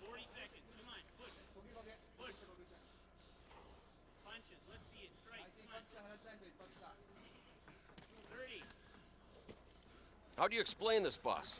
I have no explanation. You know, what can I say? I mean, this is not the Carlos we know. Going for submission. Maybe mentally it took a lot out of him after the armbar attempt. You know, he's got it full on, and then Chonan escaped. But he's not. You know, he's 5-3 in Pride. He's had over 20 fights in his career. He's been in pressure situations. He's a former champion in UFC. He's, you know, an adopted son here in Japan, and again, now with the seconds running out in round one, a frustrating round, I'm sure, for Carlos the Ronin Newton, but on the flip side, a good round for Ryo Chonan. Yep. Carlos looks tired. I saw him breathing heavy there, sitting on the ground before he moved to his corner. Chonan looks actually pretty good, as we can see here. Yeah, I have no explanation, Mauro. I don't know what's going on. Let's take a look at the replay here, boss, and see if maybe you can pick something up that we didn't notice. Now the armbar comes. He's got it full on. Look at this. He's got it full. He's hyperextending it.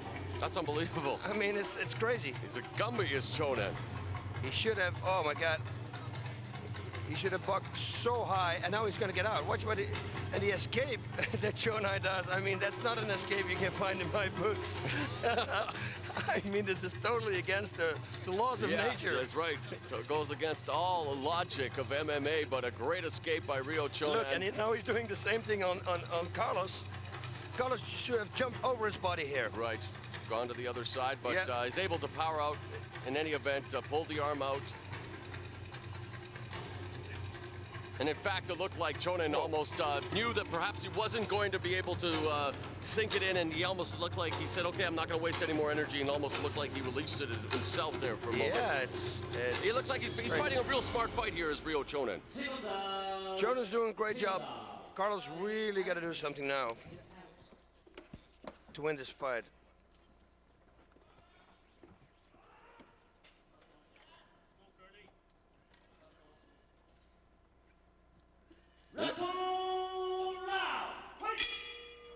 All right, the final 5 minutes between Carlos Newton and Ryo Chonan. And Chonan gets him off, Chonan and now way he's fresh. rocked Carlos Newton. There's knees, strikes, and one right up the middle. He should go to the body. He has Newton along the ropes. There's another nice knee. And Carlos Newton looks to be in trouble in the corner. Another knee. Uppercut. And another knee. And we heard that here on ringside. Carlos Newton is in a world of trouble, boss. Oh, that is not good. Knee they after gotta stop this knee. fight. This is trouble for Carlos Newton. Ryo Chonan is reining in the knees and the rights. Carlos Newton is hanging on, desperately trying to stay alive in the corner. But Ryo Chonan is all over Carlos Newton. Wow. Another knee, and you could hear it. How much more will the referee allow Carlos Newton to absorb? Ryo Chonan is dismantling Carlos Newton here at Bushido 5. Look at this. And look at Carlos Newton all of a sudden rising from the ashes like a phoenix. And he I can't slips a believe it. choke on another. Unbelievable. No, he doesn't have the full guard around him. But how, what? Yes, he's going to have it. Watch this, look at this. This is incredible, boss. If he can pull this off, that would be unbelievable. I mean, there's no way to explain what we just saw because Carlos Newton looked to be finished in the corner and just like that turns the tables and now has Ryo Chonan. Wow, he should really work that choke now. Start hitting the head, really go to try to dig in that choke. Although it's going to be very difficult. There he is now. Looks like he's sinking it in. No, but Chonan, cognizant of it and doing what you have always advocated, boss, turning himself into the choke and releasing all the pressure. And I don't know what kind of strength Newton has left. Maybe all he's doing here is trying to regain his faculties, boss, and who can blame him? Yeah, I mean, that barrage of knees and punches was crazy.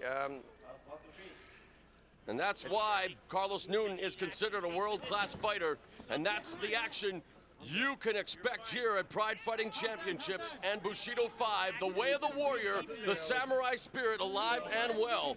Look at that back fist. It was like an old kung fu movie he did there on Carlos.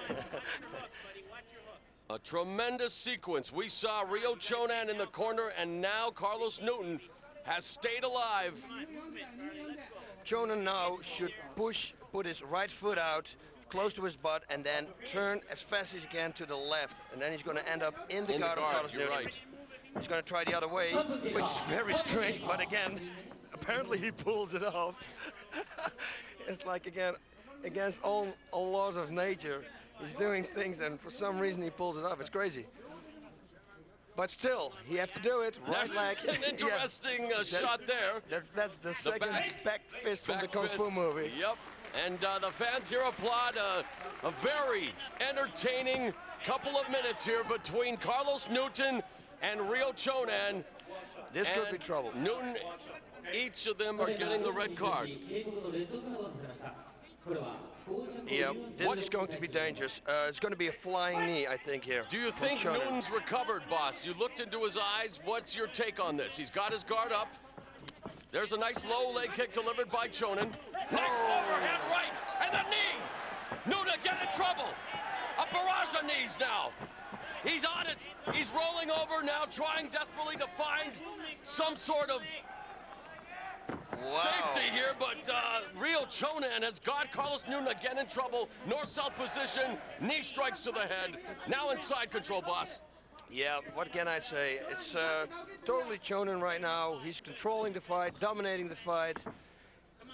Carlos really needs to do something here, again, like in all the other fights, otherwise he's not going to win. He needs a submission or a knockout. Final minute of this fight, and it is proving to be Ryo Chonan's coming out party here in Pride Bushido, because he is absolutely destroying Carlos Newton with those knees, boss. Oh, that last knee, that was unbelievable. Carlos, it's like Rocky Marciano. I mean, come on.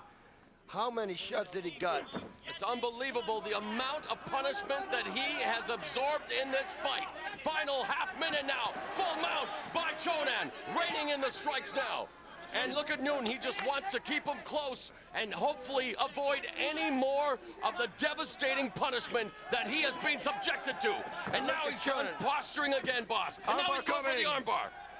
Chonan, you know, he knows there's only 30 seconds left, but he's giving everything he has. He knows he's ahead on points, but he wants to fight. Look at this. He wants to finish the finish, and that is what Bushido's all about. And right now, thus far, this is the poster boy for Bushido 5, Ryo Chonan. What an outstanding performance here tonight. Wow, Carlos still on the ground. Now his corner is helping him up. No, this was not Carlos Newton as we know him.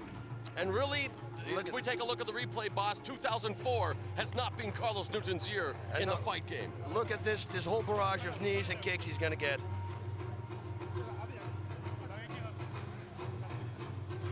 Look at those knees. I mean, oh my God. Boss, has it come to a point now as you continue to look at the replays where even at the age of 28, knowing full well that he has an incredible career ahead of him in the medical field, that you cannot train part-time, especially at this level, obviously, in Pride, that maybe Carlos Newton has to go home and rethink his career and really decide whether or not, I mean, I don't know. You're absolutely right with what you said. You know, he's doing so many things at home. He should be concentrating on fighting alone.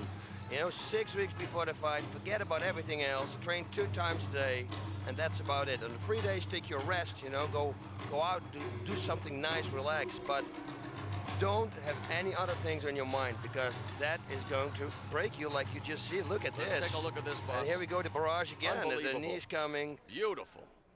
If you're a fan of Ryo Chonan.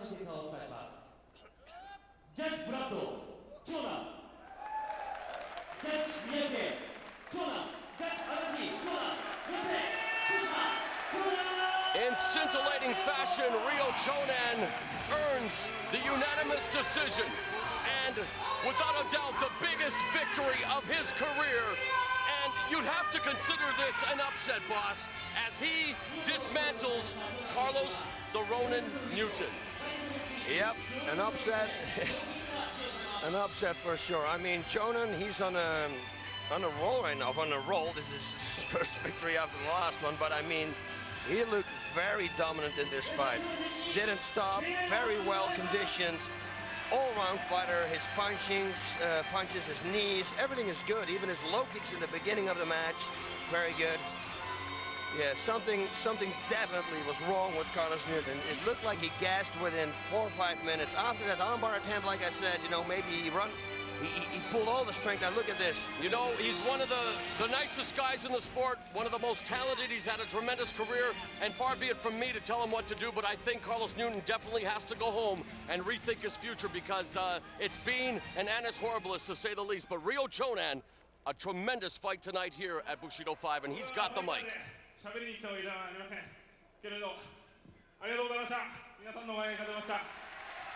And he is thanking the crowd here at Osaka Castle Hall. And he told the crowd that he was here to fight, not to talk. And short but sweet, Ryo Chonan is definitely a star on the rise, boss. Oh, yeah. Talking about her inside low kick and kicking somebody off balance. Wow. Wow, and that was the begin of round number 2. Look at this. Boom, a looping right hand there. Yeah, Japan's got a new star, and his name is Ryo Chonan.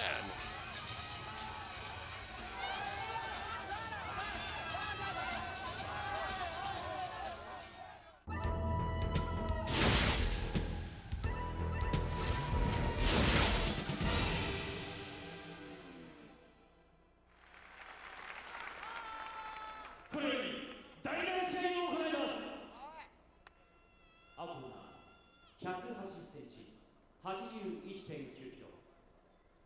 Crosley Gracie! Crosley Gracie is 25, 5'11", 180 pounds. He is making his debut in Pride Fighting Championships. 171cm, 81.9kg. Sakurai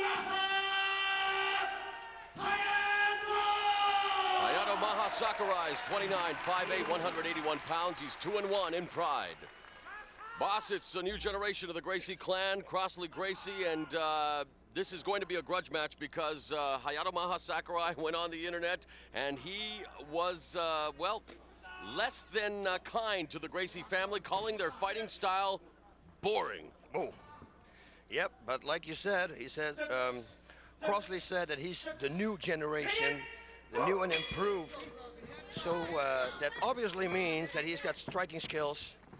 So let's, whoa, that was a nice right hand right there. But when Sakurai came back with a fire, with a bang, he right away went for a takedown.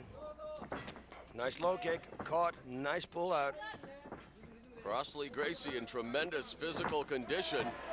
Made his MMA debut on the Pancrase 10th anniversary show, earning a unanimous decision over Kyuma Kunyoku. And yes, he showcased striking ability in that match. And you see it right here, boss. They are engaged in a stand-up battle right now as he goes for the clinch. And Maha Sakurai looking to take him down there, but they remain standing. Wow.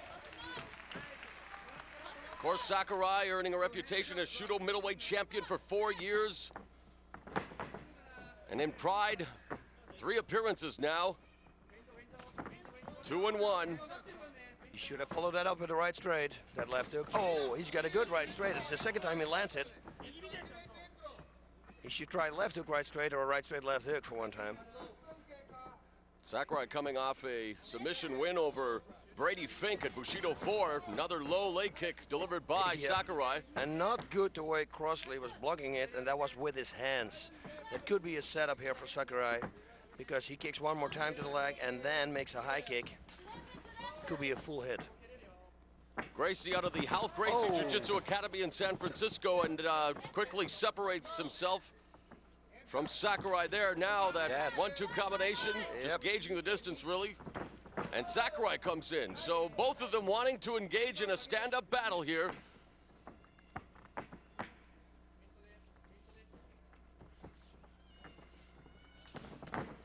See, now he starts to throw 2 combinations, which is a very good thing. Nice kick, but it was just under the knee. And that's the worst place to hit somebody, trust me, because that's where the shin is really tough. And the less numb from the whole shin, that's the part to block with. So he's definitely working on the combinations, is Gracie, and Sakurai responds with one of his own. So not a lot of single shots here. They're trying to load up, but still going through a feeling out process, if you will. Nice left hand through the guard. He's got a good left hook and a good left hand, and his right straight is good too. So he should combine everything together. Low leg kick there by Sakurai, and a nice trip takedown by Sakurai into the closed guard of Gracie. And now we'll see if he is a Gracie on the ground as well. Yep. And of course, if you are a Gracie, that almost comes with the territory. BJJ is in your blood. He's got a high guard here. Lowered it a little bit now. Gracie very honored to be fighting in Pride, loves to be in Japan. Armbar coming up. Feels that the fans here are the most educated in the world.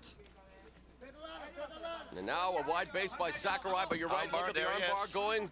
Whoa, nice defense there from Sakurai, pulling it out just enough to stop it. Not all the way, because if you pull it out all the way, you can get caught in a triangle choke.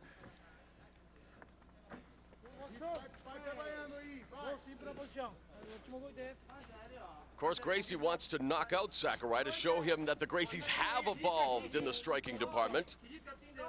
He started training in jiu-jitsu at the tender age of 8, boss. Wow. Sakurai's been fighting for 11 years.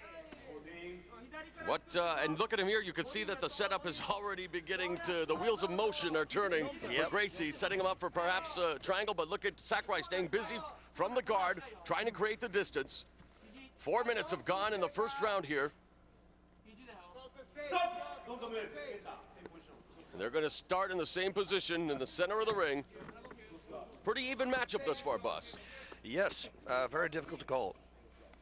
And it's good to see that Sakurai is showing a glimpse of the vintage Sakurai, the one who earned a worldwide reputation as one of the most electrifying fighters of the past decade. He even admitted that he hasn't really shown the true Sakurai in Pride. And now he wants Gracie to maybe get back up to his feet as we see this familiar Brazilian Jiu-Jitsu. Oh, there's a nice leg stomp attempt by Sakurai, and Gracie now into Sakurai's butterfly guard. He's going to pass. He's going to try to go for the side mount, but he's got a half guard. And up that's, Crosley. yes, and if he is able to gain the side mount, he'll probably try to go for a side choke immediately, but you're right, he's still in that half guard, and on paper we thought this would be a close matchup, and so far, boss, that's what we're seeing here in Bushido 5 as we've gone past the halfway point of the opening round. And now a leg lock attempt by Sakurai, but Gracie quickly turns it over, and it was looking like he was attempting to carry up his back. So Good lots of balance there. Yeah, and really quick, very fast pace here on the ground. Both of them wanting to exploit each other's mistakes quickly.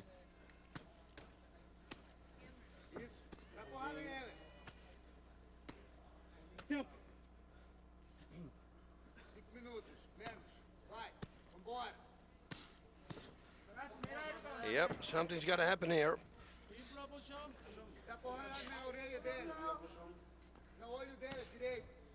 Gracie doing the smart thing there and mixing it up, going to the body and then upstairs to the head.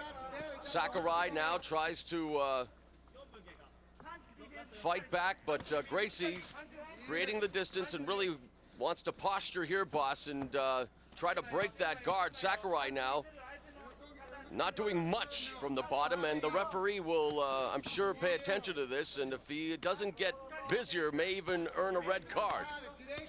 Because it's all Gracie from the top. Yes, absolutely right. Good body shots, and then he goes to the head. Here's an opportunity where he could pass the guard, boss, if he's... See, this is a perfect position here, boss, where... What could he do here to pass the guard? Because he's in a position there. There you go. He's back up to his feet. Ah, nice. Stay Good down. Soccer. And another soccer and another one. Yeah, they play soccer there in Oh, do Brazil. they That's ever? one thing for Brazil, sure. a soccer powerhouse, and a lot of power behind those soccer kicks. And I would be interested to see what the referee does here to Sakurai. Nope, he doesn't. Okay. I thought he at least would give him a warning. There's another knee by Sakurai. High roundhouse. Looks like Sakurai, boss, may be fatiguing a bit. Seems to be having a little difficulty breathing. It looks like it. Nice. There we have the left hook right straight. Good combination, delivered by Gracie. He should throw more knees also. Yeah, looks like Sakurai's the busier in that department, as we see there. Oh, knee delivered by Sakurai with bad intentions, but he's caught with a left and a right. Oh, nice shots there. Crosley is doing a great job in firing those bombs that he has. Lots of pugilistic skill being exhibited by Crosley Gracie, but you're right, if he were able, that's a nice takedown, boss, but if he were able to add some knees to that arsenal, wow, he'd be Forget lethal. about it.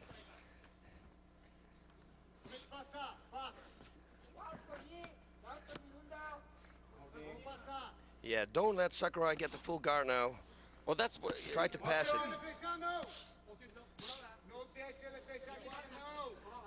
You've mentioned even in your books, boss, and reading them, and in a position here, as there is a good job there, spinning around, but why not use your palms and just drive the air out of his lungs in the abdomen area here, boss, and that would force him to even open his legs wide and then do what he's doing right here. Turn around, spin around. You know what? What's this? Because he's breathing already difficult. You're absolutely right. Like laying, especially from the side mount. If you're going to lay down, you know, you grab a triceps and then you start laying down with your elbow on his rib cage, And and stop him from breathing. That could be very effective. And but it's again talking about those risks, boss, that sometimes you have to take. I know, but now he's got this side mount. No, back to the half guard. I know there are some risks, but if he's in the guard and he pushes his hands on his belly, Right. the only thing that Sakurai has to do is grab the hands, I pull them understand. out. I understand. So he cannot really do something from that position. Knowing Sakurai, the way he holds his half guard, Right. it's very good. Every time that Crosley tries to escape it, he goes right back into it. Final minute now, this opening round, one that's been close at times, but it looks like Look at this Crosley guy, Gracie see? now as he's finally, well, it looks like he was going to pass the guard there, but That's what I Sakurai said. doing a good job, again, of Yep. snagging him into his web, if you will, and it's into the closed guard now. So you're right. I mean, the veteran Sakurai, he's, got some tricks as well. He's got some tricks, but he's losing this round. Oh, for sure. And Crosley Gracie, the debut so far, pretty impressive. And, he said that he's the new generation, and he's definitely added to the Gracie arsenal, if you will, because he's showing some good combinations. And, in fact, Crosley Gracie in great shape, and for sure that first 10 minutes definitely belongs to the American by the way of Brazil. Yeah, you're right. Sakurai looks fatigued. Sitting in his corner, doesn't look fresh. Not that it means anything, because we have seen Nogueira in worse situations, and he comes back and he slaps on an armbar. Now let's see what's going to happen here. Bang, soccer kick, and give me one more. This one works. Okay, bam, there you got number 2. Bam, and that knee to the solar plexus. You see that? It looked like it was a hit. Yeah, he took the wind out of him there momentarily, for sure. And he just avoided that one to the face. That's what Crosley should do with Sakurai. He's tired, go to the body. Yeah. I mean, he's got good power, and with his legs, he's got long, sticky legs. He can put in really cool knees. Wow. Yeah, round number 2. What is it going to be? Sakurai, I said it how many times in this whole event. He's really has to do something in order to win this fight. And that's the whole concept again, and we can, beat it to death. Yeah, I mean, but it's true, boss. I mean, this is what it's all about. It's not a typical Pride fight where there's 1 10-minute round, 2 5-minute rounds, and the fighters need to be aware of that. And people can say, well, aren't they? But no, they're focused on the fight. But this is it. 5 minutes left. Sakurai needs to do something now. He has to pull out all the stops. Crosley Gracie making his debut here right now, and I will say it wouldn't surprise me if these guys don't keep it standing for the last 5 minutes. Yeah, Sakurai, from my point of view here, the people at home couldn't see it, but he had his hands in his side, both hands. Oh, he's tired. He's tired, no doubt. And there's a nice takedown by And the Gracie. side mount. And He's got the you've side got it. mount. Cross-side position for Gracie. Let not skip him out. But let's rein in some knees now, boss. Yeah, but you know what? The difficulty is, if he reins in the left knee, Sakurai could get the half guard again. So that's what probably he doesn't want to take the risk. Why Knees not? to the head would be good. Well, that's with it. the Why right not knee. a right knee then? Yeah, left knee, I should keep on the hip. Don't let him escape. And otherwise go for the full mount. That was interesting. A little pat on the head. Create distance. I don't know what. Oh, There it is, nice. beautifully he done. was just waiting for it. One fluid motion. Gracie has the mount. But now what is he going to do? There's the bucking motion by Sakurai, and he'll have to do that again. Explode those hips if he wants to escape. Wow, Crosley is doing so great by holding the head of Sakurai when Sakurai tries to throw him off, because you can't throw anybody off if they get your head. Look, Yeah, he's you controlling control the head, you control the body. That's perfect. Very good. Very well balanced. Yeah. Hard to believe Or this kid something- only has one MMA fight under his belt, eh, boss? It's crazy. Look at this striking power too. He's using his reach, everything. It's perfect. Now he's got his back, and let's see if he can get both hooks in here, boss. If he can pull this one off for a choke, he's probably going for an armbar now. I think so, yes. It looks like Also looked like it, huh? on his left arm there, you're right. Although, because now he's going to maybe sink in the hooks. And of course, Sakurai, he'll try his best to maybe look for the back door escape. But yeah, and that's what he's going for here, boss. But Gracie has to watch his balance here now, boss, and his positioning. Yeah, but armbar, see? He is Yep. Yep, there's the armbar. He's got it. He's got it. He's got to cross his feet. Cross the feet so he don't lose it. Now he's got to break that grip. And look at Sakurai now. Oh, he's got it. He's got it full extent. And he's tapped now. Crosley Gracie has just submitted Hayato Sakurai with the armbar. Very impressive debut for Crosley Gracie. Yep, new generation, like he said. He's the complete package right is there. He ever. Striking and on the ground. 2 minutes and 9 seconds of the second round, and Crosley Gracie submits the veteran Hayato Sakurai. Crosley Gracie. Wow, he's Very going to impressive. he's going to be difficult to beat. Oh, for sure. Him and Gomi, that would be a good matchup also. And what about him and Rio Chonan at 185 pounds, boss? We've just seen two stars who have served notice that they're forces to be reckoned with in back-to-back matchups. And really, for Bushido, why not? Rio Chonan versus Crosley Gracie. That would be a great match. Here, boss, let's take you back to the action. Yeah, he's got the mount position, and like we said before, you know, he's taking some distance so that the strikes can travel long. He's doing everything perfect, and now he's going to go for that armbar, which is a risky thing to do, but you see the way he sets it up, it's unbelievable. Throws him over, crosses his feet, very important. People say don't cross your feet, but forget about it. Always cross your feet, because otherwise they're going to push that left leg off. And there we go, and the way he broke that grip is perfect. With the elbow up, it's exactly like I've advised people to do it. It's unbelievable, very good. He made his debut. He looks like a veteran. Crosley Gracie submits Hayato Sakurai. Very impressive win here at Bushido 5. Wow. Yeah, we're gonna hear a lot of this guy.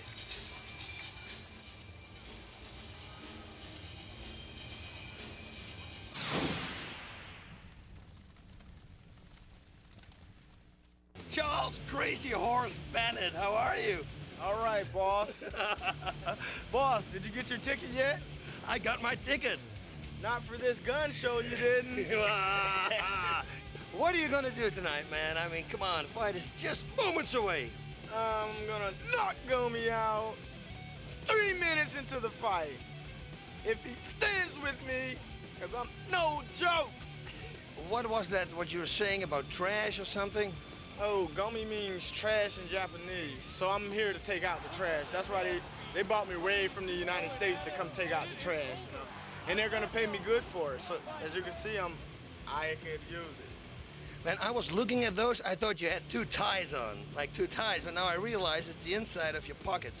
That means they're empty. But they're gonna be full, loaded when you come back. They're gonna be loaded when I knock Gomi out for that $800 perfect sky cam. I need it. My kids need it. My lawyer need it for my kids. Gomi, there's a price on your head, bro. I'm here to get it.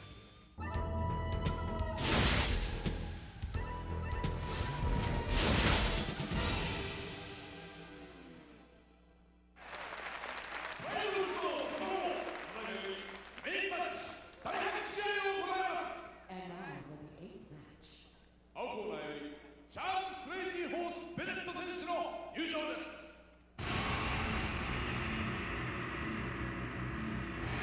This is it, boss. It's time for the main event of Bushido 5, Team Japan versus the world. It is going to be Japan versus the United States of America. And from Ocala, Florida, a guy with, well, the chip on his shoulder is the size of the state of Florida, and it's the crazy horse, Charles Bennett. And, yeah, Wow, I'd like you to describe this, boss. I don't know what it is. One thing in the interview, he's a special person, that's one thing for sure. And seeing the footage on him, man, he is funny, charismatic, he's got the whole package, exactly what I'm saying in the opening. This could be, look at this, who's who? They're two angry men with goatees. Now I wouldn't say that a goatee is ugly because I have one myself, but not that long. Well, already an auspicious debut in Pride for crazy horse Charles Bennett. A king of the cage veteran in the United States. And yes, a shot here at Bushido to send shockwaves throughout the entire MMA world, because he will face the most dominant fighter in the Bushido series, Takanori Gomi of Japan. And boss, you did the interview, and no doubt about it, he reminds us of Quentin Rampage Jackson, not only in his personality, but yeah, in the way that he talks smack. Yep, and that is what we love. We love to have colorful people here at the Pride Fighting Championships. And look at them, bring it on. The t-shirts are saying it all. And the former t-shirts are white that they threw away was from Outcast. So you want to be a fight superstar and live large? That's probably the lines that they have to sing. Well, we're talking about Cypress Hill. My God, you know. That's okay. You can go home and listen to your Barry Manilow and Nana Muscuri records. Don't worry about the hip-hop. Leave that to the I can say the other everything kids, wrong. boss. It's okay anyway. So Charles Crazy Horse Bennett makes his way to the ring. Fighting style, well, he's a street fighter, plain and simple. Likes to brawl, goes for body slams, not afraid to go toe-to-toe on the ground. He likes to launch the knees.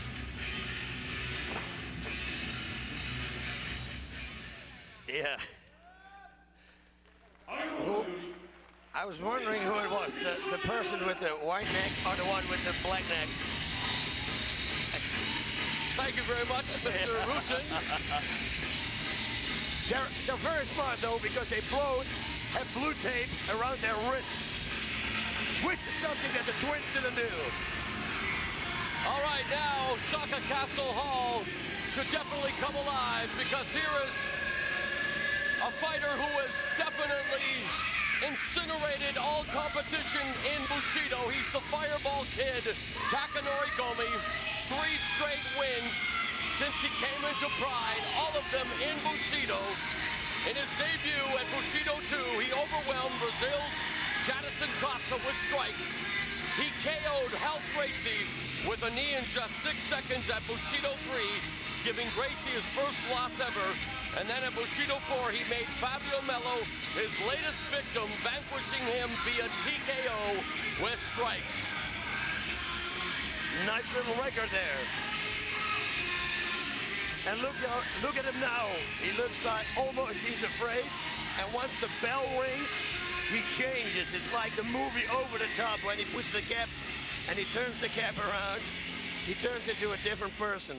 You know, earlier tonight we saw Luis Buscape of Brazil victorious, and if Gomi wins tonight, he wants to fight Buscape on our New Year's Eve extravaganza, Shockwave 2004. Charles Crazy Horse Bennett! Charles Bennett is 24, 5'7", 155 pounds. This is his debut in Pride Fighting Championships. That was hot. Under that mask, it was hot. You saw him shaking off the sweat.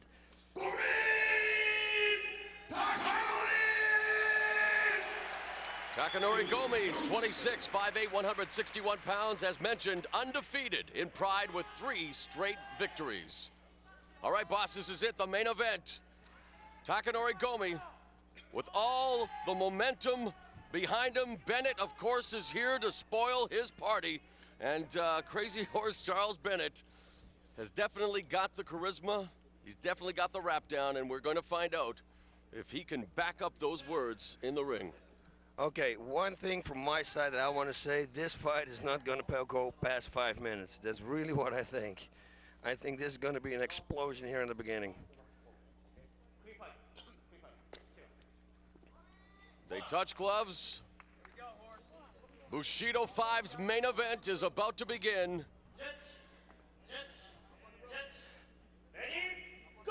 Gomi and Bennett. And already the gamesmanship has started. Now that is funny. He's starting the psychological warfare. There are those, of course, who believe that Bennett may need a psychologist after that interview did with him, boss. But there he is. Catches him with the right hand. Gomi responds with a right of his own.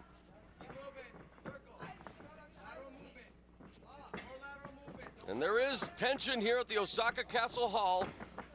This is the fight the fans wanted to see, and Gomi misses with that wild right. And you know what, boss? When you talk about a possible weakness for Gomi, that is one of them there. Sometimes his punches can be of the wild variety. Yep, and can be countered with a simple right straight. There's a lot of power with it. But oh, misses with the uppercut. Gomi now with a double leg. Has side nice control. To the side mount. Did you see how he moved to the side and mount? into the mount now. Nicely done by Gomi. And this is now dangerous territory for Bennett. Yeah, Bennett should get out of here and as fast as he can. And a good backdoor escape here by Bennett. Good job. Knee strikes by Gomi.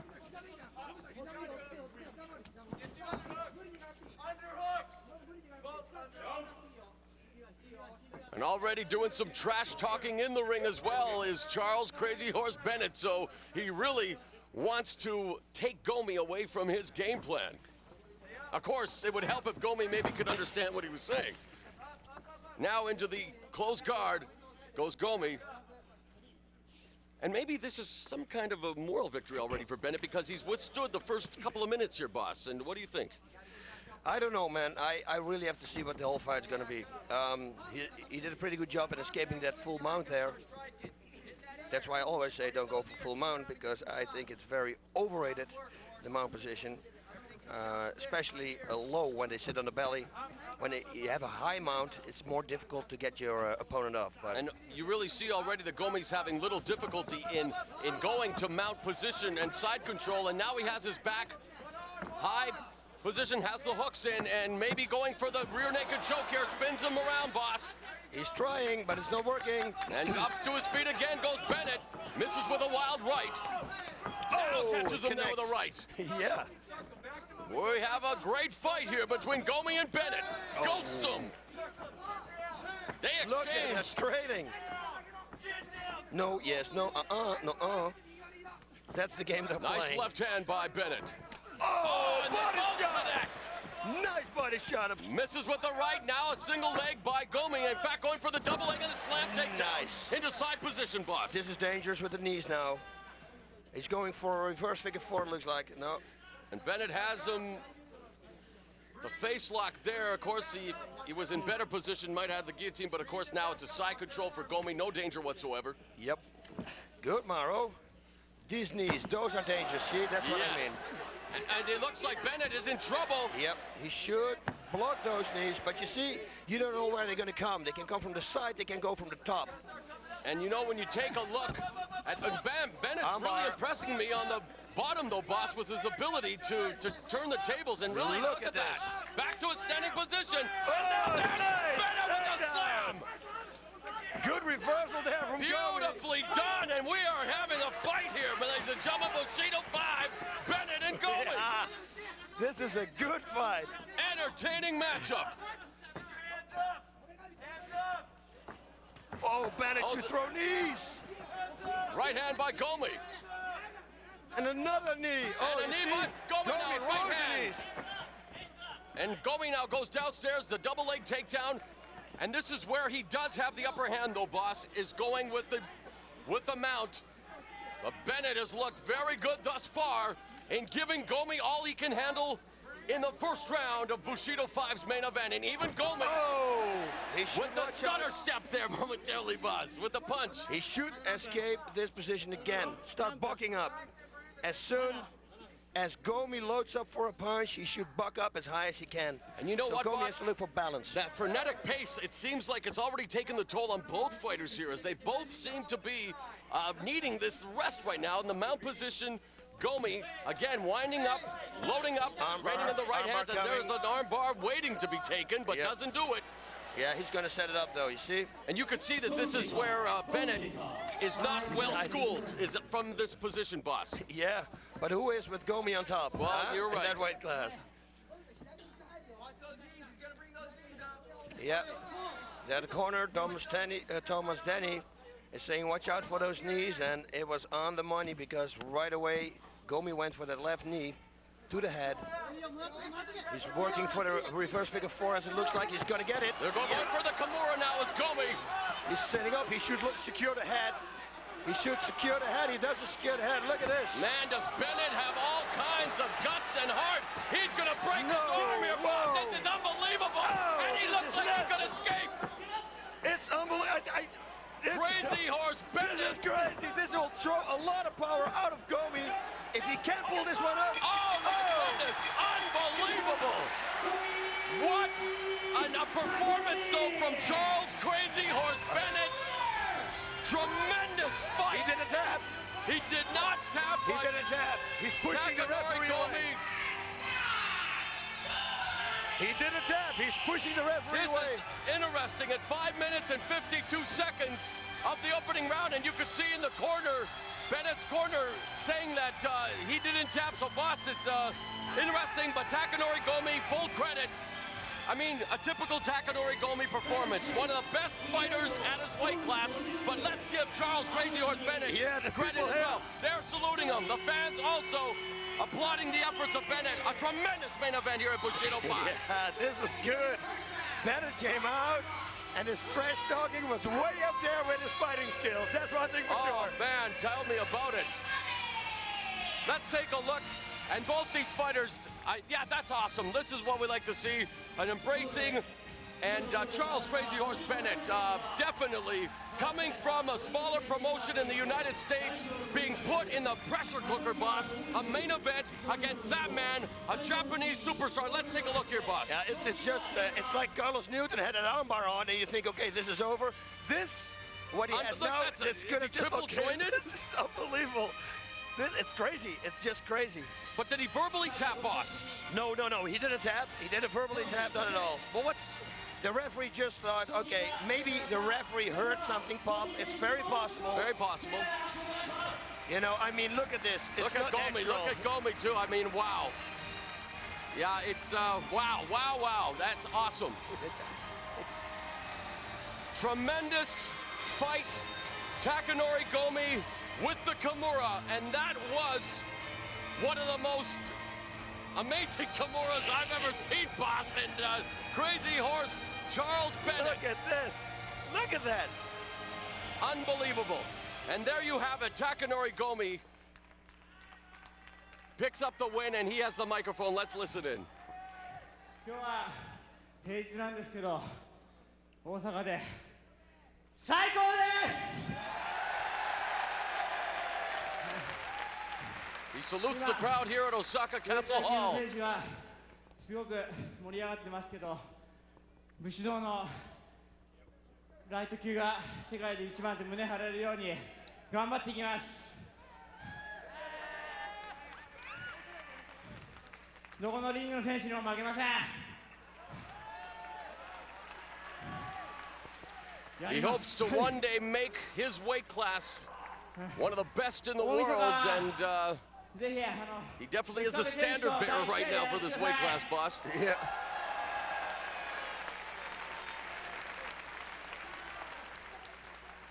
And as we mentioned, boss, during the fight, as he mentioned to us, he would now like to challenge Brazilian top teams, Luis Buscape, who we saw win his match earlier tonight. He wants to open up the New Year's extravaganza Shockwave 2004, which, by the way, fans at home can see January 2nd on pay-per-view. He wants to fight him on that show. And, wow, Takanori Gomi, a tremendous victory. But, boss, you know what? This is definitely... As we take a look at the replay again, I wouldn't mind seeing these two guys go at it again. No, listen, if they need to have Charles Crazy Horse Bennett back because he delivered a performance. It was crazy. Like his name, it's crazy. Look at this. This is also crazy again. He almost escaped from this, boss. I can't believe it. Wow, okay, it was definitely a crazy, crazy performance from Charles Bennett.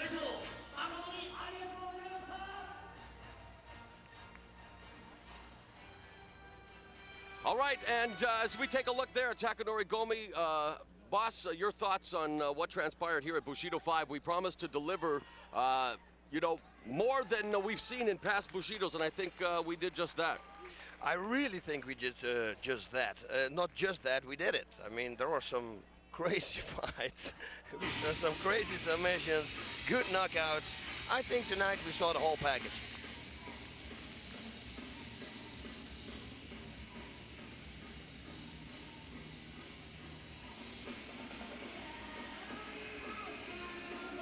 Okay, well, we see Takanori Gomi leaving the ring, and right now, let's go back to the dressing rooms and find out the thoughts of Charles Crazy Horse Bennett.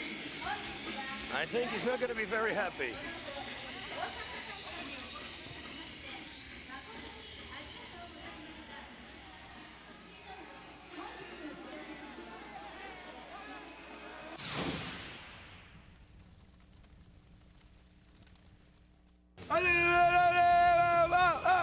We don't seem too disappointed. I am. Talk about the fight, man. Gomi, I surprised him as well as he was surprised. You know, a lot of stuff I brought out is just he didn't live up to his standards. He said he was gonna engage if I wanted to stand. Well, he didn't want to engage. He found out that my power is hell of a bad. Yeah, you knocked the wind out of him there with that body shot. Oh, did you see that? Oh, yeah. Oh, man. He was shocked. So, you know, it's... So what happened, though? Did you tap? Did you not tap? No, I didn't tap. I you know, in cases like that, I give that to people, you know. That's what makes me crazy, you know what I'm saying? To give something so deep and to overcome it, you know what I'm saying? That's what makes me, you know. Arm bar, any kind of submission, I give it, you know, and it's like once I give it to you and you take it, then it could be a mistake. It's something like a possum, you know what I'm saying? You know how a possum play dead? But that's how the arm bars, that's how the submissions. If I give it to you and you take it, then you could be in trouble. The ref said that he stopped it because he was afraid that basically your arm was going to snap. No. For your safety. I mean, if there was any pain, I would have tapped. Was there any pain? No pain. No pain. That's why I didn't tap. You know what I'm saying? If there was any pain, I would have tapped. My arm is so fucking strong, you know, both of them. Look at these mother. I've been to jail a lot. You know, I mean. We didn't see that. Can you pull out? What is that again? Jail. Okay. Meaning no women. Straight ejaculation. Right, that last. So you want obviously you want to come back. Yes, and when I come back, could it be with Gomi again? It's a point that I gotta prove to this guy, and it's a point that I gotta prove to myself. You know, I mean, hey, he wanted to stand, but he didn't stand. Hey, I wanted to stand, but he didn't stand. So I want to come back for him again, and this time it's gonna be all-out warfare. If you want to go to the ground, we're gonna go to the ground. If you want to stand, we're gonna stand. It doesn't matter. I'm gonna show this guy that I am fucking Crazy Horse, and there's no stopping me once I get on the road.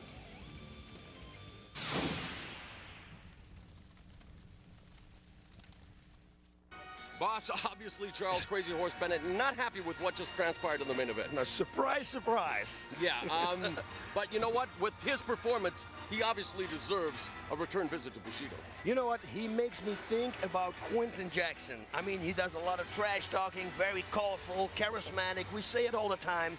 He lost his first fight.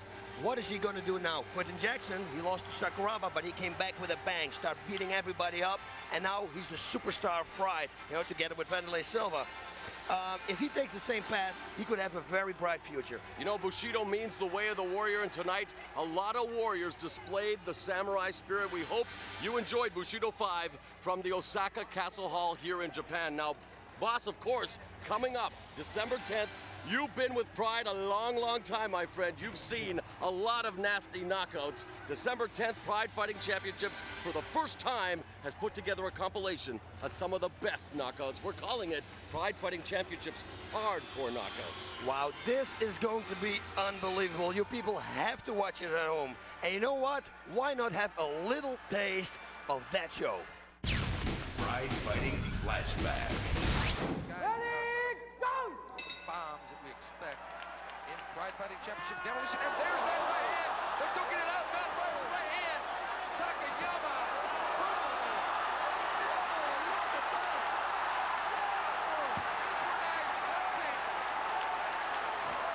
Synchronized punching. Both guys wailing away with right hands.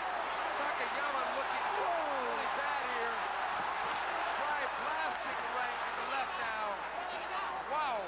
I've never seen a thing like this in my life. In boxing, holding and hitting is illegal, but not next martial arts. Unbelievable. Now, everything that we was going tonight, this made it up right here. Unbelievable. The thing is, when you're holding and hitting, you can't torque the body and get the knockout punch. But man, that was outrageous. Oh my God! Look at Takayama's face. There's a big mouse just under the left eye, Yoshihiro Takayama. But man, he took down shot. But it would be interesting to see when they get some distance what's going to happen. Like I said, he's not going to back down. No, no, no. He doesn't look that good. One thing about both these guys, back down does not factor into their makeup. Takayama with a... Oh! Knee by Takayama, what a surprise! That guy is... Oh, God! I'm going to lose my hearing. The crowd is so loud. I had no idea. Oh, this Christ, look at this. This is unbelievable. I had no idea that they were going to put this much zip into their zap. I've never seen something like this before. First time, man. Unreal. Well, Fry took that knee, but Takayama used a smart game plan. Is Takayama going to drop back again and try to take him down? I think it would be a mistake. Man. Oh, God, he looks bad now. Yes, he does. That mouse has turned into a rat under his left eye, and pretty soon it's going to turn into an elephant. That's a big lump. Yeah, Don in the punching exchange lost his mouthpiece, so it's flying out. Whoa. Whoa, you can hear the punches. I think it's going to be the uppercut that will be the telling blow for Don Fry. I think so too. I think that as soon and Takayama made no secret. He said he's going to throw punches and knees. And he's also he's already connected with one knee to Don Fry. And Fry is starting to huff and puff a little bit. But like I said before, I think it's Fry's uppercut that will be the damaging blow here. Whoa. Man, this is a war. Oh, those punches. He's going to feel his hands tonight. That's one thing for sure. Yes, especially that right hand. To the body he should hit.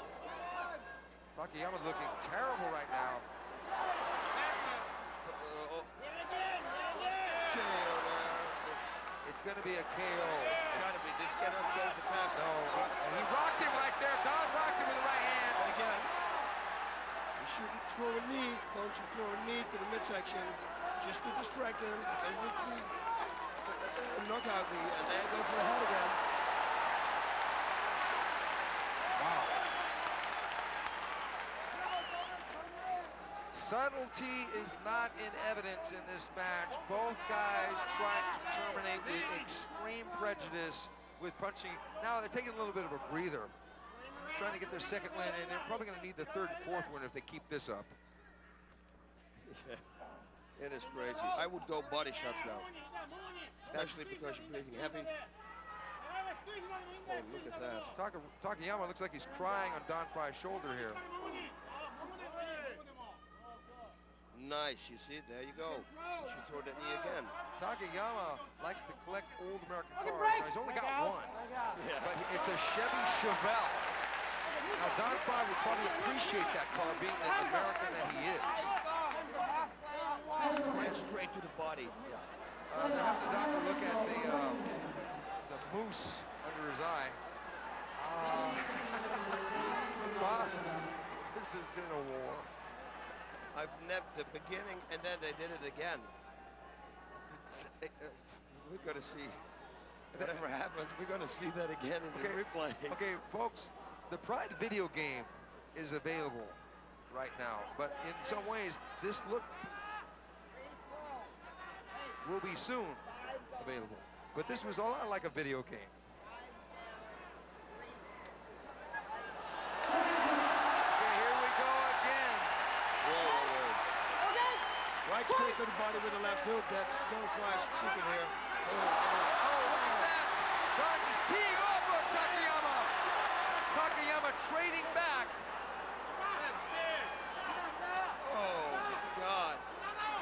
Don said that his game plan is to not get hurt against Takayama. Takayama maybe had a different idea on that. Although Don has done, so there's the uppercut. And there's only 5 minutes in the round. We're halfway the first round. It's crazy. They're going to drop from exhaustion. They're just putting it all on the line.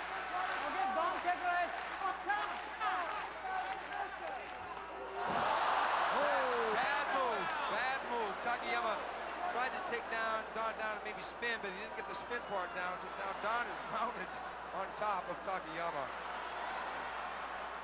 Takayama starting to become a poster boy for Everlast. Side choke. No. Yeah. You're absolutely right. That this is a bad position, man, to be a predator on top. Because we don't know that Takayama has got a good defense against the mount. Hopefully, for his sake, he does. There you go. Look at the arm. It's not going to be right. Exactly.